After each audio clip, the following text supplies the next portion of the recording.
அனைவருக்கும் இனிய காலை வணக்கம். இது ஞான சஞ்சீவனம் குருகுலத்தின் சார்பாக நடத்தப்படுகின்ற 21 நாள் அற்புதங்கள் நிகழ்ச்சிக்கு உங்கள் அனைவரையும் அன்போடு வரவேற்கிறோம்.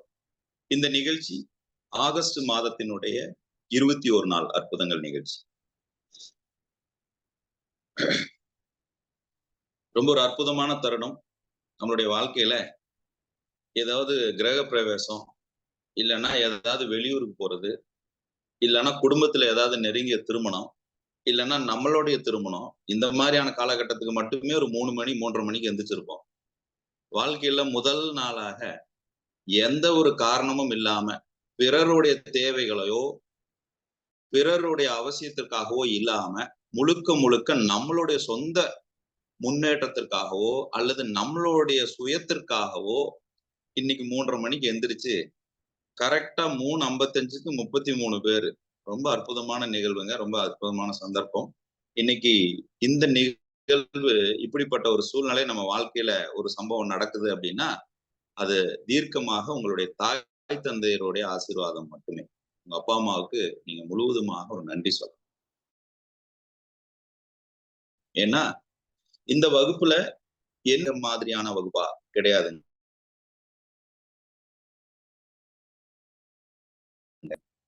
இந்த வகுப்புக்கு வந்தா எனக்கு வெற்றி கிடைக்குங்கிறாங்க, பணம் கிடைக்குங்கிறாங்க, அப்படிங்களா? அதுவும் கிடையாதுங்க. இந்த வகுப்பு முழுக்க முழுக்க நம்மளுடைய அனுபவங்களை பகிர்ந்து கொள்ளக்கூடிய ஒரு வகுப்பு.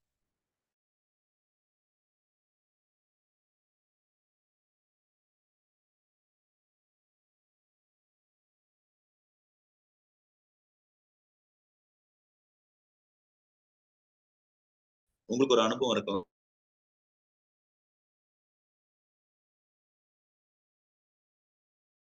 எனக்கு ஒரு அனுபவம் இருக்கலாம், இன்னொருவருக்கு ஒரு அனுபவம் இருக்கலாம்.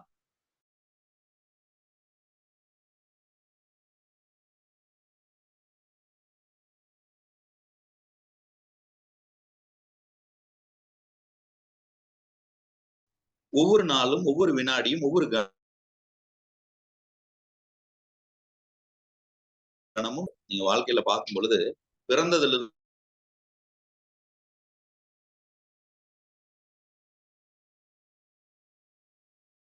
இந்த பிரிச்சு பாக்குற இத மரணம் இல்லா பெருவாழ்வு அப்படின்னு சொல்லலாம். இப்ப நீங்க இந்த இந்த வகுப்புக்கு வந்து செய்தி கிடைக்கிறது மரணமில்லா பெருவாழ்வு அப்படின்னு சொல்லலாம்.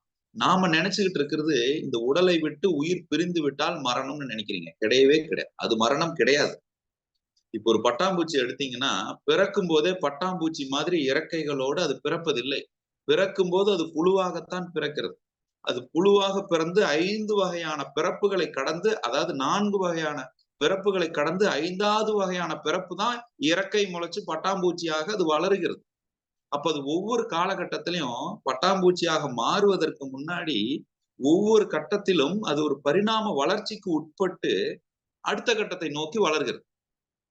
அப்ப பட்டாம்பூச்சியாக வருவதற்கு முன்னாடியே 4 முறை அது இறந்து அடுத்த ஒரு பிறப்பை எடுத்துதான் வளர்கிறது. அப்படித்தான் மனிதராகிய நாமும் நீங்க பிறந்து இந்த பிண்டமாக உங்க தாயினுடைய கருவறையிலிருந்து நீங்க பிண்டமாக அதாவது பிண்டமாக நீங்க விழுவதற்கு முன்னாடியே 7 பிறவையும் கடந்துடுறீங்கிறாரு வள்ளலார். நீங்க வள்ளலார் உங்களுக்கு எத்தனை பேருக்கு தெரிஞ்சிருக்கும்னு தெரியலன்னா தயவு செய்து அவரை பற்றிய சில தகவல்களை யூடியூப்லயோ புத்தகங்களையோ பாருங்க. இது என்னுடைய வேண்டுகோள். ஏன்னா எவ்வளவோ செலவு பண்ணி நம்ம டிகிரி முடிச்சோம், படிக்கிறதுக்கு செலவு பண்ணோம், சர்டிபிகேட் கோர்ஸ் முடிக்கிறதுக்கு செலவு பண்ணோம், எதுக்கோ செலவு பண்ணோம். நிறைய விஷயங்கள் நாம் எதை நோக்கி பயணித்துக் கொண்டிருக்கிறோம், இது எப்படிப்பட்ட ஒரு அற்புதமானது அப்படின்னு பல விஷயங்கள் அவர் குறிப்பிட்டிருக்கிறார். அவருடைய அனுபவங்களையும் திருமந்திரத்தில் இருக்கக்கூடிய அனுபவங்களையும் என்னுடைய சொந்த சில அனுபவங்களையும் எடுத்து உங்களுக்கு ஒரு பகிர்தலாக நான் என்ன சொல்றேன்னா, இது முழுக்க முழுக்க பகிர்தல் தான். இந்த பகிர்தல்களை நீங்க எப்படி பயன்படுத்துறீங்கிறது மட்டும்தான் இங்க உணர்வை தவிர இது முழுக்க முழுக்க முழுக்க முழுக்க ஒரு தன்னம்பிக்கை ஊட்டுவது அப்படின்னு கிடையவே கிடையாது. ஏன்னா ஒரு மனிதனுக்கு தன்னம்பிக்கை அவசியமே இல்லைங்க. ஏன்னா அந்த தன்னம்பிக்கைங்கிறது அவனுக்குள்ளே இருக்கிற நம்பிக்கையை உணர்வதுதான் தன்னம்பிக்கை. அப்ப வெளியிருந்து ஒரு நம்பிக்கை கொடுக்கப்படுவது அல்ல. உங்களுக்குள்ள என்ன இருக்குதுங்கிற அந்த விஷயத்த ஒரு இருளை விளக்கி ஒரு வெளிச்சத்தை உங்களுக்குள்ளேயே உணர வைக்கக்கூடிய ஒரு வகுப்பு தான் இந்த வகுப்பு.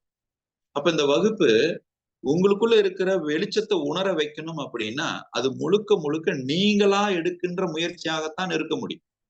நான் அந்த முயற்சிக்கு உதவி வேணா செய்யலாம். என்னங்கிறீங்க? இப்போ வீட்ல ஒரு பிரச்சனை, இல்ல வெளிய போனா ஒரு பிரச்சனை அப்படின்னா, அந்த பிரச்சனையை தீர்ப்பதற்குண்டான வழிமுறையை நான் கொடுக்கலாம்.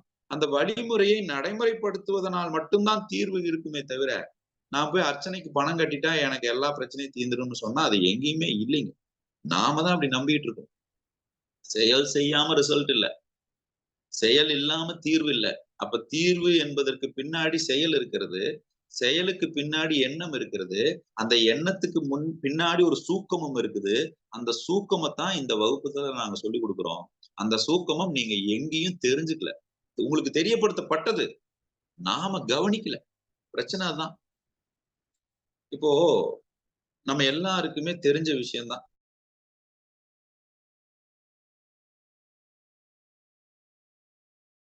திருமணம் ஆகுது. எல்லாருக்கும் நடைமுறை நெறைய நடைமுறை விஷயங்கள் நடக்கிற எல்லாமே நமக்கு நடக்குது. ஆனா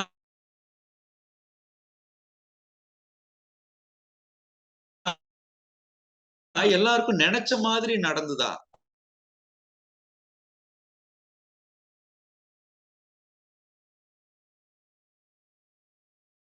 அப்போ எங்க ஒரு இடத்துல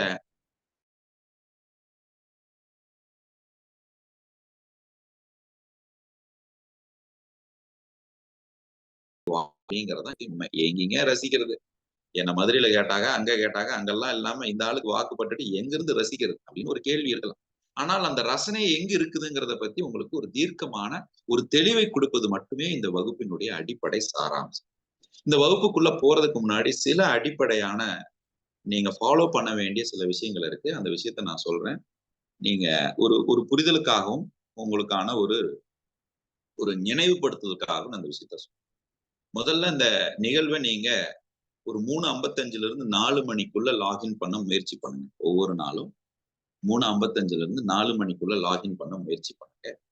2வது நீங்க என்ன பேர்ல இந்த வகுப்புக்கு பதிவு பண்ணியிருக்கீங்களோ, அதே பேரு உங்களுடைய Zoomல ரீநேம் பண்ணியிருக்கா அப்படின்னு செக் பண்ணிக்கங்க. சில பேருக்கு உங்க மொபைல் மாடல் நம்பர் இருக்கும். சில பேருக்கு உங்க சன்னோ, உங்க டாட்டரோ ஏதாவது ஆன்லைன் கிளாஸ் அட்டெண்ட் பண்ணியிருப்பாங்க. அதே பேர் இங்க ரீட்டெயின் ஆகும். அந்த மாரி ஏதாவது இருக்கான்னு செக் பண்ணிக்கங்க. உங்க பேரு தான் இங்க டிஸ்ப்ளே ஆகுதா அப்படின்னு கொஞ்சம் ரீநேம் பண்ணிக்கங்க. அந்த ரீநேம் பண்றதுல உங்களுக்கு ஏதாவது சந்தேகம் இருந்ததுன்னா, இந்த வகுப்பு முடிந்ததுக்கு அப்புறம் எங்களுடைய கோஆர்டினேட்டர் கவிதா மோகன் சொல்லிட்டு அவங்களுடைய நம்பர் சாட் பாக்ஸ்ல போடுவாங்க.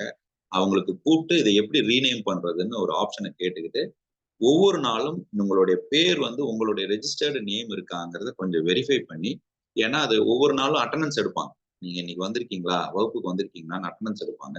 அட்டெண்டன்ஸ்ல உங்களுடைய மொபைல் தயவு கூர்ந்து உங்களுடைய வகுப்பு ஆரம்பித்தது முதல் நிறைவு பெறுகின்ற வரை உங்க கேமராவ ஆன்ல தான் வைக்கணும். அது கம்பல்சரி.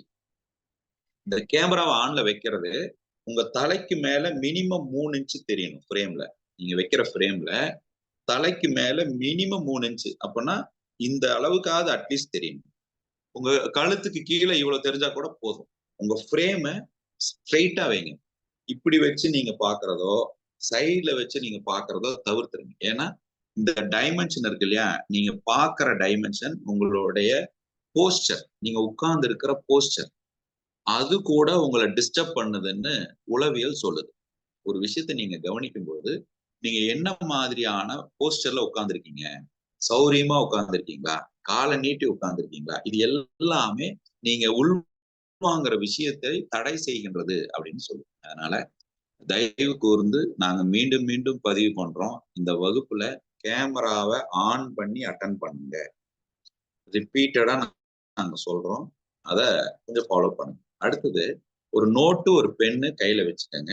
எப்பல்லாம் குறிப்பு அவசியப்படுதோ, தேவைப்படுதோ அப்பல்லாம் நீங்க எடுத்துக்கங்க. ஏன்னா, இந்த வகுப்பு எப்படி இருக்கும்னா, பல நேரங்கள்ல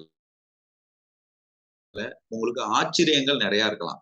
இதுவரை கேள்விப்படாத விஷயங்கள நீங்க உள்வாங்கலாம். இல்லன்னா இதுவரை அறிமுகம் இல்லாத விஷயங்கள நீங்க கேட்கலாம். இப்ப என்ன ஆகும்னா,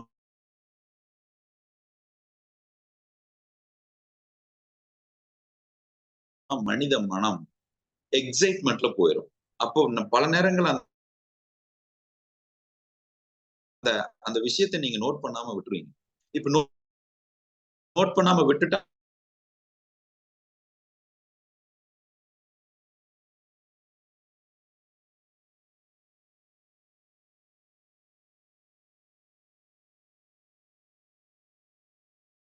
திருப்பி அந்த ஆகாம வரப்பார், முழுக்க முழுக்க ஆப்சண்ட் ஆகாம வரப்பார். நான் என்ன சொல்லுவேன்னா, இந்த வகுப்பு வந்து ஒரு ஆபரேஷன் மாதிரி. நீங்க உள்ள கூட்டிட்டு வந்துட்டு வெளியே ஒரு லைட் போட்டு அந்த லைட் எரிஞ்சுக்கிட்டு உசுரே போனாலும் இங்கதான் போகணும், ஜூம்ல தான் போகணும்னு சொல்லுவாங்க. இந்த 21 நாள்ல உசுரே போனாலும் இங்கதான் போகணும். ஏன்னா உங்களுடைய தெளிவு பெற பெற பெற பெற வாழ்வில் நீங்கள் இன்பம் பேரானந்தமாக இருப்பதற்கு ஏராளமான வாய்ப்பு இருக்கு. அந்த வாய்ப்பை நான் இதுவரைக்கும் உணராததுனாலதான் நான் சிக்கல்களை மூழ்கிட்டு இருக்கிறேனே தவிர, எனக்கு நேரம் சரியில்லை, எனக்கு பிறப்பு சரியில்லை, நான் பிறந்த குடும்பம் சரியில்லை, நான் பிறந்த நேரம் சரியில்லை, 7.5 சனி இருக்குது, கண்டக சனி இருக்குது, இதெல்லாம் ஒண்ணு இல்லை. கொஞ்சம் அதெல்லாம் இப்படி ஒதுக்கி வச்சிருக்கு. இந்த செவ்வாய் தோஷம், அந்த தோஷம், இந்த தோஷம் எல்லாத்தையும் கொஞ்சம் எடுத்து ஓரமா வச்சுட்டு நாம எதற்காக வந்திருக்கோம், நாம யாரு அப்படின்னு கொஞ்சம் நம்மளை நாமளே புரட்டி பார்க்கிற ஒரு சிந்தனையை தெளிவுபடுத்துகின்ற ஒரு வகுப்பு தான் இந்த வகுப்பு.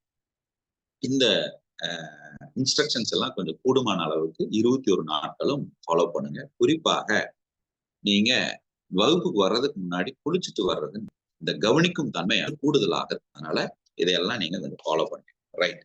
இப்போ முதல் நாளாக இன்று இந்த 21 நாளும் நம்மளுடைய அனுபவங்களை ஒவ்வொரு மாதிரி நாம பார்க்கலாம். எனக்கு முதல்ல ஒரு கேள்வி இருக்கு. ஒரு கேள்வியோட நான் ஆரம்பிக்கிறேன் இந்த வகுப்பை. ஒரு கேள்வியோட நான் ஆரம்பிக்கிறேன். இப்போ மரம் இருக்குங்க.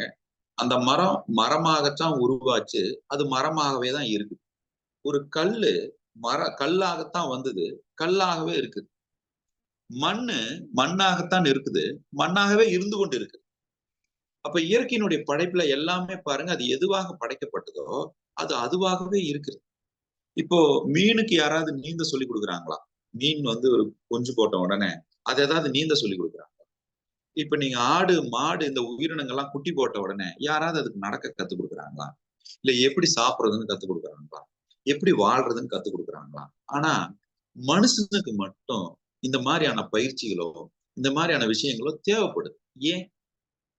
இயற்கையில படைக்கப்பட்ட எந்த உயிரினங்களுக்கும் இந்த மாதிரி ஒரு பயிற்சி தேவைப்படல. மனுஷனுக்கு மட்டும் இப்படி ஒரு பயிற்சி தேவைப்படும். வாழ்றது எப்படி, சாப்பிடுறது எப்படி, தூங்குறது எப்படி, சந்தோஷமா இருக்கிறது எப்படி, ஹவு டு பி ஹாப்பி அப்படிங்கிறது எப்படி அப்படின்னு மனுஷனுக்கு மட்டும் ஒரு பயிற்சி தேவைப்படும். ஏங்க? எதுக்கு எதனால இப்படி ஒரு அவசியம் உண்டாயிருக்கும்னு நீங்க நினைக்கிறீங்க? ரொம்ப சிம்பிள். இந்த விலங்குகளோ இந்த தாவரங்களோ எதுவாக படைக்கப்பட்டதோ அது அதுவாகவே இருக்கிறது. ஆனா மனுஷன் மட்டும்தான் மனுஷனா பிறந்து மனுஷன் மட்டும்தான் மனுஷனா பிறந்து மிருகமா சாகிறான். இப்ப மிருகம் அப்படின்னா மனிதராக பிறக்கும் போது சுத்தமான மனநிலையோடு பிறக்கிறார். அவர் வளர வளர அவருடைய எண்ணங்கள் கலப்படமாகி தவறு பண்றது, துரோகம் பண்றது, ஒழுக்கம் கெட்டு போறது, இன்னொருத்தனை ஏமாத்துறது, 4 பேரை ஏமாத்தி பிழைக்கிறது, தப்பு செஞ்சு பிழைக்கிறது, எப்படியாவது சம்பாரிச்சிடலாம்னு நினைக்கிறது. இப்ப மனுஷனுக்கு மட்டும்தான் அந்த குணம் மாறுது. விலங்குகளுக்கு அந்த மாதிரி குணம் மாறல. அப்போ மாறுபட்ட குணங்களை சுமந்து கொண்டு இருக்கக்கூடிய மனிதனுக்கு அவன் மீண்டும் மனிதனாகவே மாறுவதற்கு இப்படிப்பட்ட ஒரு பயிற்சி தேவைப்படும். அப்ப இந்த பயிற்சிங்கிறத விட இது ஒரு அனுபவமாக இருக்கும் அப்படின்னு நம்ம சொல்லிட்டோம். சரி, இப்போ அடுத்த 2வது இப்போ இந்த மனிதனுக்கு பயிற்சி ஏன் தேவை? மனிதனாக பிறந்து அவன் மனிதனாகவே வளர்ந்து மனிதனாகவே மரிப்பதற்கு இந்த பயிற்சி தேவை. 2வது கேள்வி, மனிதனுக்கு எத்தனை அறிவு, விலங்குகளுக்கு எத்தனை அறிவு? மனிதனுக்கு 6 அறிவுங்க, விலங்குகளுக்கு 5 அறிவுங்க. இப்ப மனிதனை விட விலங்குகளுக்கு அறிவு குறைவு தானே? அப்ப மனிதன் விலங்குகளை விட சிறப்பாகத்தானே வாழணும். விலங்குகளுக்கு 5 அறிவு இருக்குது, மனிதனுக்கு 6வதாக ஒரு அறிவு இருக்குது. அந்த அறிவு பகுத்தறிவு. இப்ப பகுத்தறிவு அப்படின்னா என்னன்னா பகுத்து அறிகின்ற அறிவு. அதுதான் பகுத்தறிவு. இப்ப பகுத்துனா என்ன? தர்மம் எது, அதர்மம் எது, சரி எது, தவறு எது, நியாயம் எது, அநியாயம் எது, நேர்மை எது, நேர்மையற்றது எதுன்னு பகுத்து பார்க்கக்கூடியதுதான் பகுத்துன்னு சொல்லலாம். அதுதானே பகுத்தறிவு. சரி, இப்போ விலங்குகளோட மனிதனுக்கு அறிவு ஜாஸ்தின்னு சொல்லி நம்ம வச்சுக்கிறோம். இப்ப நாம இதுதான் நம்ம கடந்து வந்தோம். இதுதான் நீங்க கேட்டு வளர்ந்து வந்தீங்க, பழகி வாழ்ந்து வந்தீங்க. இப்போ ஒரு தப்பு நடக்குது, அந்த தப்பை நீங்க பாத்துட்டீங்க. கோர்ட்ல போய் ஜட்ஜு கேக்குறாரு, யார் இந்த தப்பு பண்ணது? நீங்க சொல்றீங்க, நான் பார்த்தேங்க, இவரு தாங்க அந்த தப்பு பண்ணாரு அப்படின்னு நீங்க சொல்றீங்க. போலீஸ் வச்சிருக்கிற ஒரு நாய் இருக்குது, மோப்பம் பிடிக்கிற நாய் இருக்கு. அந்த நாய் போய் வேற ஒருத்தரை போய் காட்டு. இப்ப ஜட்ஜு நீங்க சொல்றதுக்கு தீர்ப்பு கொடுப்பாரா, இல்ல மோப்ப நாய் காட்டுறதுக்கு தீர்ப்பு கொடுப்பாரா? மோப்ப நாய் காட்டுறதுக்கு தான் தீர்ப்பு கொடுப்பாரு. அப்போ மனிதனை விட விலங்குகள் அறிவு கம்மியா இருந்தா கூட அந்த அறிவு எல்லா இடங்களிலும் குறைவாக பார்க்கப்படுவதில்லை. மனிதனுக்கு அறிவு அதிகமா இருந்தா கூட அந்த அறிவு எல்லா இடங்களிலும் பயன்படுவதில்லை. அதற்கு விலங்குகள் சொல்வதை கேட்பதற்குண்டான ஒரு இடம்னு ஒண்ணு இருக்கு. அப்போ எந்த இடத்துல நம்ம அறிவு பயன்படுது, எந்த இடத்துல நம்ம அறிவை பயன்படுத்துவதற்குண்டான சூழ்நிலை இருக்கிறது அப்படின்னு நமக்கு ஒரு விழிப்புணர்வு ஏற்பட வேண்டியது ரொம்ப அவசியமாக இருக்கிறது. பாருங்களேன். அப்போ நமக்கு அறிவு ஜாஸ்தியா இருந்தா கூட பயன்படுத்துறோமா, பயன்படுத்த வேண்டிய இடத்துல பயன்படுத்துறோமா அப்படிங்கிறது ஒரு கேள்வியாகவே இருக்கு. இந்த மாதிரி பல நேரங்கள நம்ம என்ன பண்றோம், நான் நல்லா தானே இருக்கிறேன், எனக்கு சூழ்நிலை நல்லா தானே இருக்குது, நான் நல்லா தானே சம்பாதிக்கிறேன், எனக்கு இது தெரியும், எனக்கு அது தெரியும்னு நாமளா ஒண்ணு நினைச்சுக்கிட்டு இருக்கிறோம் நம்ம அறிவை வச்சுக்கிட்டு. ஆனா அந்த அறிவுல இன்னும் நமக்கு தெரியாதது நமக்கு தெரியலங்கிறது எனக்கு தெரியல அப்படிங்கிற சூழ்நிலை நிறையாக இருக்கிறது. அத உங்களுக்குள்ள ஒரு என்லைட்மென்ட் கொடுக்கறதாங்க இந்த வகுப்பு. அப்போ மனிதனுக்கு 6 அறிவு இருந்தால் கூட அது பயன்பட வேண்டிய இடத்துல பயன்படுகின்றதா அப்படிங்கிற தெளிவு நமக்கு அவசியமாக இருக்கிறது அப்படின்னு பார்க்கிறோம். இப்போ ஒரு 3 விஷயம் இருக்கு. அந்த 3 விஷயத்த நீங்க நோட் பண்ணிக்கணும். இந்த 3 விஷயத்த அப்பப்ப நீங்க ரெஃபர் பண்ணணும். 1 நிலையாமை அப்படிங்கிறது. ஃபர்ஸ்ட் நிலையாமை. நம்பர் 1 நிலையாமை. நம்பர் 2 துன்பம். 1 வந்து நிலையாமை. நம்பர் 2 வந்து துன்பம். நம்பர் 3 அகந்தையற்ற நிலை. இது 3யும் நோட் பண்ணிக்கங்க. நம்பர் 3 அகந்தையற்ற, இது 3 நோட் பண்ணிக்கங்க. இப்போ இதுல ஒரு ஒரு குறிப்பை நாம தெரிஞ்சுக்க வேண்டியது. அது என்னது நிலையாமை, அது என்னது துன்பம், அது என்னது அகந்தையற்ற நிலை. இது 3 விஷயம் இருக்கு. நிலையாமை அப்படின்னா இந்த இயற்கையில, இந்த பிரபஞ்சத்துல எல்லாமே தொடர்ச்சியான மாற்றத்திற்குரியதாக இருக்கிறது. இப்ப உதாரணத்துக்கு நாம பிறந்துட்டோம். பிறக்கும்போது கண்ணு ஒரு ஷேப்ல இருந்தது. நீங்க வளர்ந்ததுக்கு அப்புறம் கண்ணு வேற ஷேப்ல மாறி அதே ஷேப்ல தான் இருக்கு. ஆனா அதனுடைய அளவு தான் பெருசா இருக்கு. குழந்தையா இருக்கும்போது சின்ன கண்ணா இருந்தது. வளர வளர கண்ணு பெரிய கண்ணா இருக்குது. குழந்தையா இருக்கும்போது சின்ன மூக்கா இருக்குது. வளர வளர பெரிய மூக்கா இருக்கு. இப்ப இது மட்டும் தானே உங்களுக்கு தெரியும். இன்னும் நம்ம கொஞ்சம் படிச்சது, ஆனா உங்களுக்கு ஞாபகப்படுத்த விரும்புறேன். நம்ம உடம்புல செல் இருக்கு இல்லைங்களா? செல்லு. அதாவது சதை இருக்குது. இந்த சதைக்குள்ள ரத்தம் இருக்குது. நரம்பு மண்டலம் இருக்குது. இதுக்குள்ள கொஞ்சம் செல்கள் இருக்கு. கரெக்ட்டுங்களா? இந்த செல்கள்ல நுரையீரல் இருக்குது, லங்ஸ் இருக்குது. ஒவ்வொரு உறுப்புகளுக்கும் இந்த செல் இருக்கு.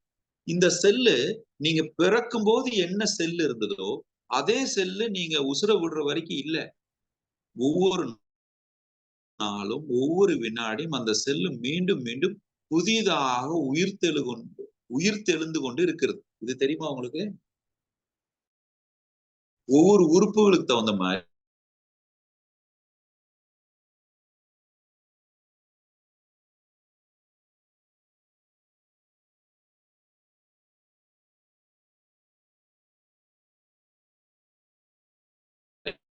ஒவ்வொரு பார்ட்டுக்கு தகுந்த மாதிரி சில உறுப்புகளை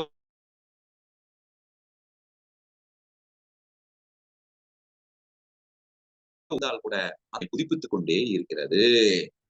தூங்கிராதீங்க. 1 2 3 மைக் டெஸ்டிங். தூங்கிராதீங்க. அவன் வருவான். யார் அவன்? தூக்கம் தான். டேய் நண்பா, இத்தனை நாளா என்னை நல்லா தூங்க வச்சேன். இப்படி திடீர்னு எந்திரிச்சு உட்கார்ந்துருக்கியாடா, எனக்கு தூக்கம் வருதுன்னு சொல்லுவான். அவன்கிட்ட சொல்லுங்க, எனக்கு ரொம்ப முக்கியமான ஒரு வேலை இருக்கு, கொஞ்சம் போ, அப்புறம் பாத்துக்கலாம் அப்படின்னு கொஞ்சம் சொல்லி அவனை அனுப்பிச்சு வைங்க. இல்லைன்னா திடீர்னு வருவான். நடுவுல கொஞ்சம் பக்கத்தை காணாங்கிற மாதிரி நல்லாதான் இருக்கும். திடீர்னு நான் பேசுற மாதிரியே இருக்கும், ஆனா மியூட் போட்ட மாதிரியே இருக்கும். தான். ரைட்டுங்களா? தூங்கிற ரொம்ப முக்கியமான கட்டம். ரைட்டுங்களா?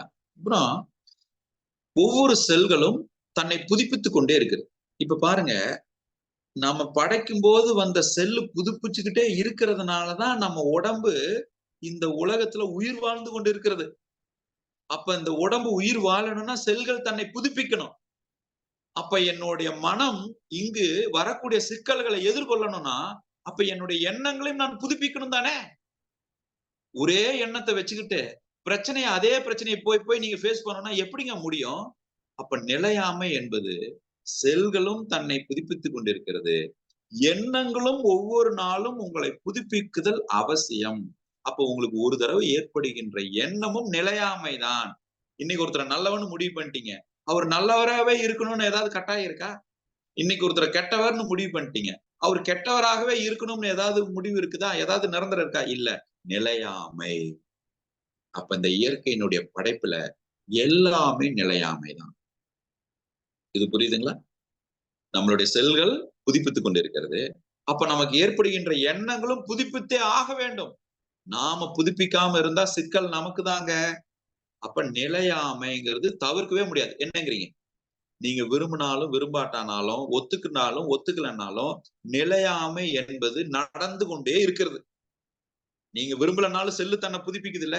நீங்க விரும்பலனாலும் கண்ணுல பார்க்கும்போது தேவையில்லாத ஒரு விஷயம்னு நீங்க பார்த்தா கூட அதை தவிர்த்தா கூட கண்ணை திறந்து இருந்தா எல்லாமே பதிவாகுது தானே.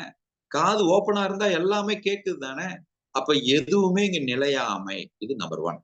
நம்பர் 2 துன்பம். இப்ப எதை நீங்க துன்பம்னு சொல்றீங்க? இப்போ உடம்பு இருக்குது, இந்த உடம்ப கையை பிடிச்சு தில்றோம், வலிக்குது, துன்பம், வலிக்குது, வேதனையா இருக்குது அப்படின்னு சொல்றீங்க. இப்போ உடம்புல ஒரு மசில் இருக்குது, இந்த மசில நீங்க துன்பம்னு சொல்றீங்க. இப்போ உதாரணத்துக்கு இப்ப கை இப்படி மடிக்கிறாங்க, இந்த இடத்துல ஒரு ஸ்ட்ரெயின் ஆகுது தானே, கை மடிக்கிற ஸ்ட்ரெயின் ஆகுது, எனக்கு இது வலிக்கல.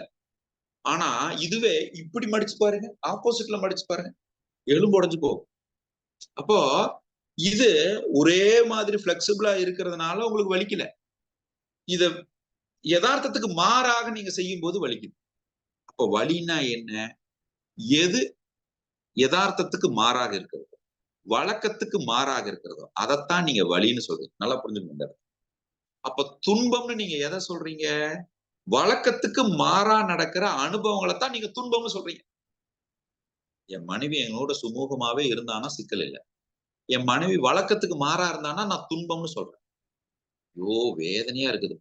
உங்களை யாராவது மதிக்கிற மாதிரி யாராவது நடந்தா பிரச்சனை இல்லை.